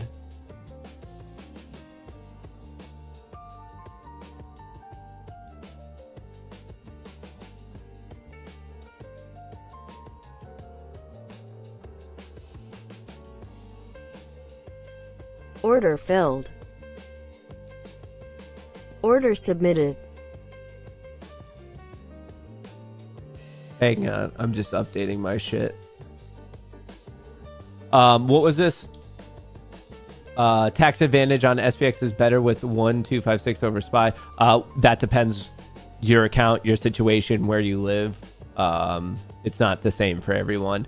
And you want to know my risk? It depends on what's going on. That's why I always post my trades. Whether I'm getting into a trade, out of a trade, that's why I always post it. But I never liked this concept of people being so rigid, of this is what you do all the time. Because to me, that means you somewhat assume the setup, the situation is always the same setup, is always the same situation. And I just simply do not agree with that. But that's why I post it. But to say like, no, if I lose $500, I get knocked out and like, that's it for me every day. I mean, if you choose to trade that way, I wish you the best of luck. I just don't see how people are possible, because using a dollar risk like that, I mean, it just, that's kind of assuming you're trading always the same size and always the same volatility. Doesn't SPX have different in how gains and losses are treated? Like a percentage is treated as long-term versus short-term? You're talking for taxes. Yeah, there are different tax rates on SPX. If you make this, for most people, let me think about how to say this. For most people in the United States, my understanding is if you make the exact same amount of money trading SPX versus SPY, same amount of trades, same amount of net profit, you're going to be better off trading SPX rather than SPY, because there are certain tax advantages in SPX, at least within America. That's the only tax situation I can fairly comment on. But also remember, I'm not like a CPA or anything like that. So I don't know, go ask AI, go ask your own CPA. But generally, you are better off from a tax perspective, to my knowledge, trading SPX over SPY.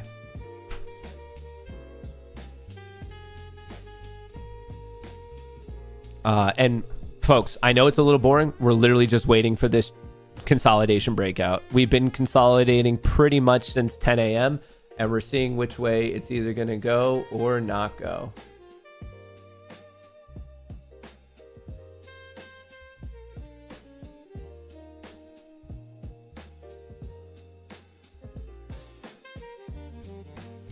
Order submitted.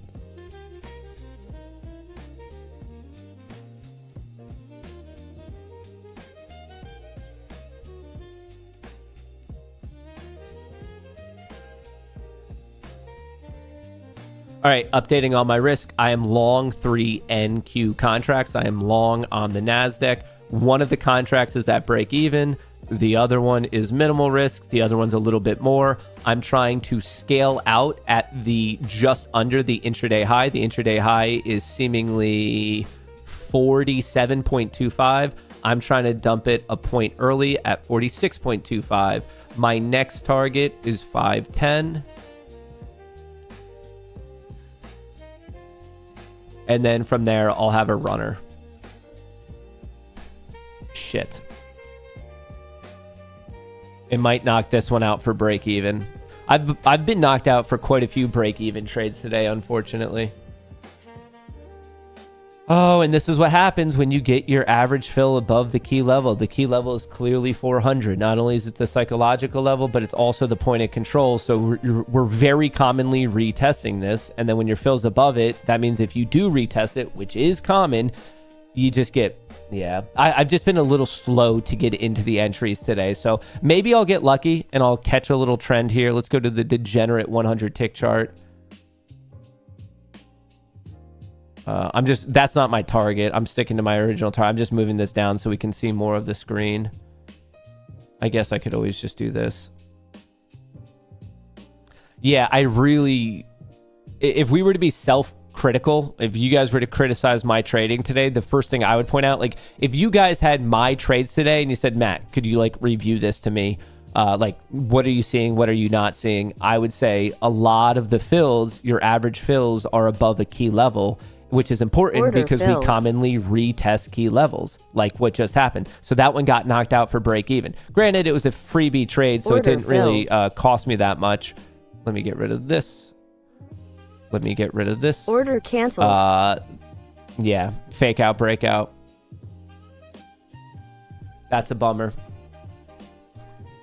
This is what happens when I'm not getting the good fills that I need. And that's on me. Like, obviously, if I were a bit quicker or a bit more patient, I could have had better fills. So, like, 100% it's on me.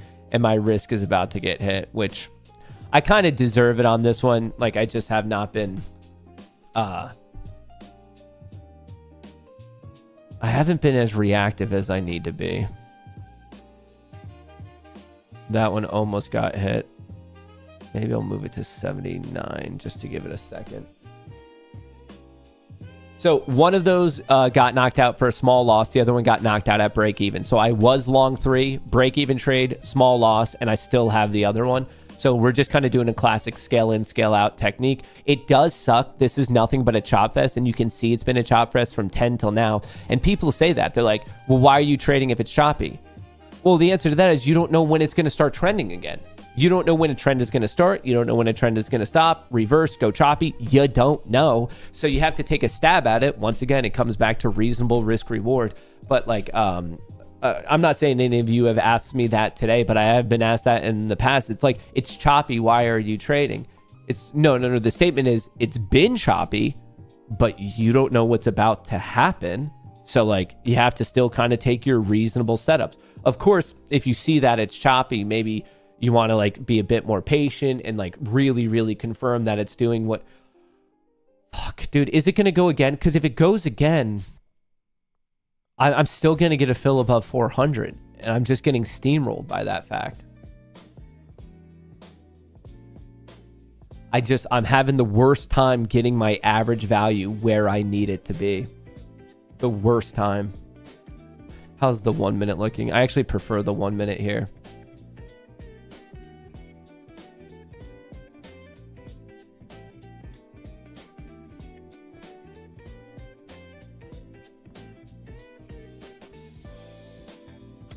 Yeah, because like, it's just not giving me that. It's not going the way I want it to go. Honestly, though, in terms of the trades that I've taken, they could be improved in terms of I could have been a little bit faster or a bit more patient. But the concept of the trades, I don't mind them. Like, I think I deeply believe I'm on the right side of the trade.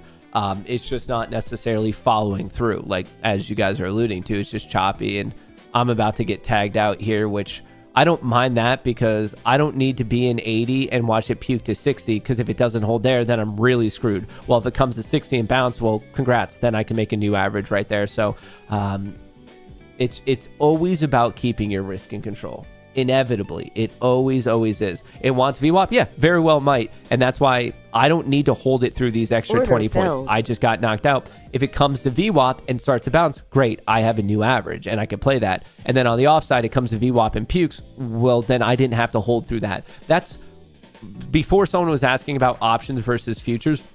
One of the things that you have to trade yourself, like train your mind in, is there's no pattern day trading when it comes to the world of futures. So you can trade as much as you want. So if you're like, yeah, I just want to take on a bunch of like minimal risk trades, you can do that time and time again. Obviously, if your account's below 25K, that might not necessarily be so true in the world of trading your options because of pattern day trading. But with futures, hey, if you don't like it, if you're like, yeah, no, it just swept the low, it might be going to VWAP, you can get out. You don't have to hold through that. And then if it does come back in your favor, you can always get back in. And if it's a real change of trend and it starts to break down, well, you weren't involved with it. So very important thing to consider. What is this one? Tendies at sunrise. I'm a little done with the Jazz. What do we have here? A little Lil Kohrs. Just not a strong trend at the moment, folks. Here's your look at your 100. We're just waiting. Patience. Wait for the opportunity. We still didn't touch VWAP on that. We're just waiting forever.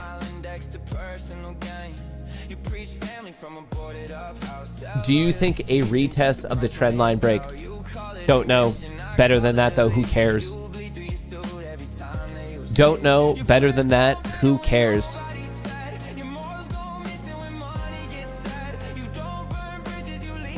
All right. We're really zoomed in here. This is the 100 tick chart. It's just more fun for stream because it shows more.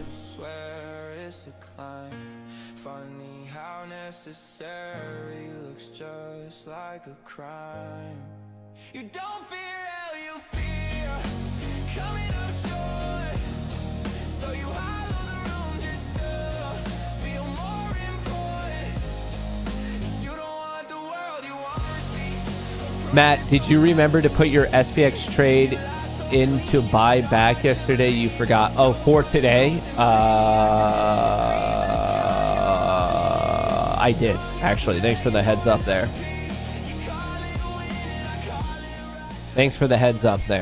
All right, VWAP is down here, 360. We keep just getting pinned to 400. I got knocked out there just because in case there was an extra 20-point puke, I would have preferred my average been down here and not hold it through those extra $20, those 20 points, I should say. Right there. Man, we are just, nothing is going on today. Look at that consolidation, a bunch of nothing. We haven't really, I guess the SPY technically did take out that high at 1031. NQ did not, but we also didn't take out the low from 1014. So we're just stuck in this purgatory. Microsoft is attempting to climb up. TSM isn't doing the most. Gold got a little bit of a bounce after puking. Silver, a little bit of a bounce after puking. Bitcoin bouncing a little bit. All right, potential trend line breakdown there on the Qs. So this is why I got out, because why would I risk this?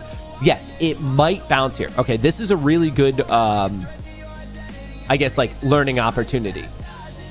The reason of why you get out when you know you should get out is like, okay, it might retest this. And it did it. And if it bounces back around and maybe goes in the money, you'd be like, well, why did you take it? Okay, yeah, that's true. But what if it doesn't bounce? What if it touches VWAP here and just gets destroyed and keeps going? Well, then I held on to a loss way longer than I should have. This is like a great example of why you always have to stick to your risk. Always. Because at this point, the call out is, I think it's going to retouch VWAP. Why do you think that? Well, you could do a lot of data mining on the situation, just say, hey, we commonly revisit VWAP. So like there is some sort of statistical prevalence for that statement. Okay, great. From there, now you're in the game of 50-50 of do we bounce or do we break? Now, I was already long. So basically, I'm saying here, I need it to bounce because if it starts to break down, well, now I'm taking on an outsized loss. While I could cut it when I'm supposed to, wait for the retest, and then if it bounces, I could always get back in at a better average. And then if it does break down, I wasn't involved in it to begin. And I know that's a tough thing, especially if you're coming from the world of trading options, especially with pattern day trading, because you're like, okay, like I need this trade to count because you can only get in and out so many, whatever. What is it? 3 times every rolling 5 days or some shit like that. Like I get that. And I feel for that too. But right here, maybe I could get a better fill. What's that low? 48. We're at 72.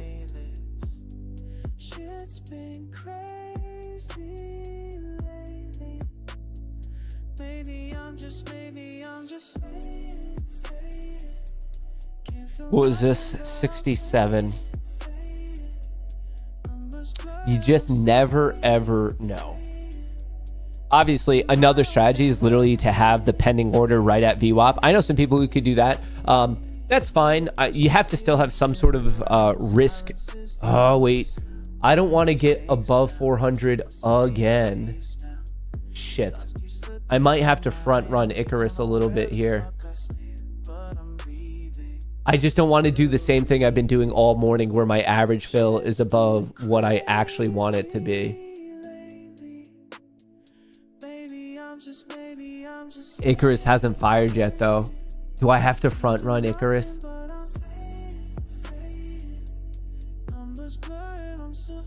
Do I have to front run? You can have a cash account also, but once you use that money, you'll have to wait for settlement. I do think better for small accounts. Yeah, I mean, you could do the cash settle thing if you don't have the margin account. That's fine. And options trades do settle faster. I believe they're T1, so there's a slight advantage there. But you just have to keep it like that's better for people who are trading the appropriate size, because if still out of the gate, if your first trade is too big, well, you're going to eat through your quote unquote cash. So like it is still specific to the trader and how you want to manage it. All right. Remember, VWAP is this white dash line right there at 360. I guess I'm happy I did wait for Icarus because my mind wanted me to go long at 390 and I'd already be underwater by 14 points. The one Apex rule I don't like is the requirement to close all future positions before 5. I do my best trading going through the afternoon to the evening time frame, so I'm just self-funded at the moment. That's a rule on literally every SIMDA-funded firm. That's not specific to Apex. Everyone, because that's when the market actually closes, is 5 p.m. I actually don't agree with that, because if you still want to get in, the market's closed from 5 to 6, so you could get out at 4:59 and back in at 6 p.m. and you're fine. So yeah, granted, you could say, but Matt, what if there's like movement in that hour? That's possible, and you're going to see that more from Friday night close to Sunday open. But I don't know if you're necessarily thinking about it properly there on that one. I don't know if I agree with that actually at all, because every SIMDA funded firm has that rule, so you're not going to be able to avoid it. But if you trade in the afternoon, have at it. Trade in the afternoon. Has anyone ever gotten an Apex payout denied for an unreasonable reason? I have not actually to date heard of what you're saying, a reasonable reason. I know people got denied. I've been denied myself, but I deserved it. I broke one of their rules. I've never heard of a person getting denied without breaking a rule. I know that there's people bitching and complaining of like, I wasn't supposed to get denied. And then you look at their trades and you're like, hey man, you actually clearly broke this rule. Oh, hang on. Let's check options flow.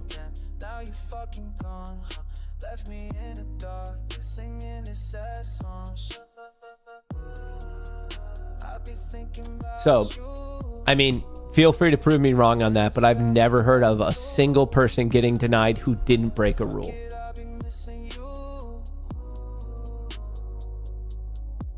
What about the Globex spike 50 plus points till the book value is set? That's not always true. Once again, it's craziest on Sunday night, but sometimes it opens up and like nothing's going on. Order submitted. All right, I took another long position.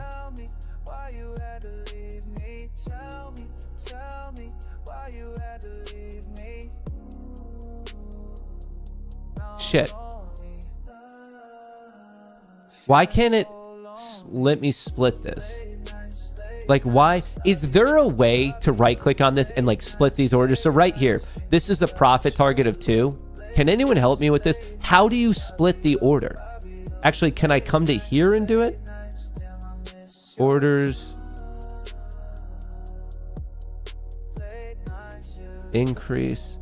I don't think there's a way to split it. Like, of course I can cancel the order and then redo it. But is there like a hotkey to do this? Does anyone know? So like right here, sell 2. I just want to split it into 2 separate profit targets so I can move it. You can't now. Okay, so like I know the workaround is simple. The workaround is literally just cancel the order canceled. and then go to one and then set it individually. So you could do like sell stop Order market, sell stop Order market. submitted. Like I know that's like a workaround. I just didn't know if there was like a quick key way to do it. Order submitted. No. Order canceled. 7 sell Order limit. submitted. So this is another way you could do it. Order I just didn't submitted. know, like I said, if there was like a hotkey methodology. Where are we?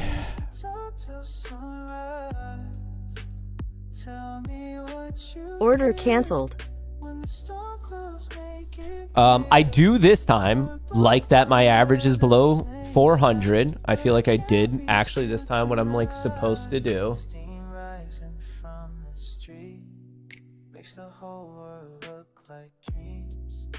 And I'm just trying to be patient. I'm willing to go to one more contract.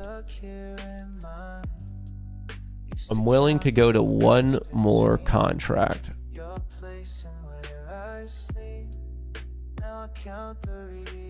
What time is it? It's 11:04. Okay, well, nothing's happened from 10 to now, so the last hour has been boring as shit. So just maybe something's gonna start happening. What was that high? That high was 94.20 to 50. Order submitted. All right. I'm willing to go to one more contract. One more. If it goes. I have a pending order to get another long, and on that particular one, I'd be risking, I don't know, maybe like 75, maybe 68. We did hit the 50% on IB. That's interesting. Looking for a little trend reversal right here. Unfortunately, today's been really difficult to catch the trend because by definition, we have not been trending. Look at the 5-minute. Just nothing's going on. We sold off, we popped, the movement stopped at 10:05. It's like, you could argue at 9:55 since then, we've done nothing, dude. Just nothing. Tech is a little bit weaker, but SPY is taking a little bit of a hit. Mag 7 is doing nothing. What do we have going on over here? Well, that is not my music, so that just went to some sort of crap. That's probably going to get us DMCA'd. I thought that was our playlist. It went somewhere else. My bad. Producer's not going to be... What's this one? Letnick testifies before lawmakers on broadband deployment funding. I want to talk about... What's this about? The pending BEAD final proposal. Alaska is one of the... We're coming down to VWAP again. My Order extra long canceled. order never got triggered, so I'm pulling it. For the final BEAD decision, I'm told that We're at VWAP again. until February 11th, so this week. So if actually, I like this setup.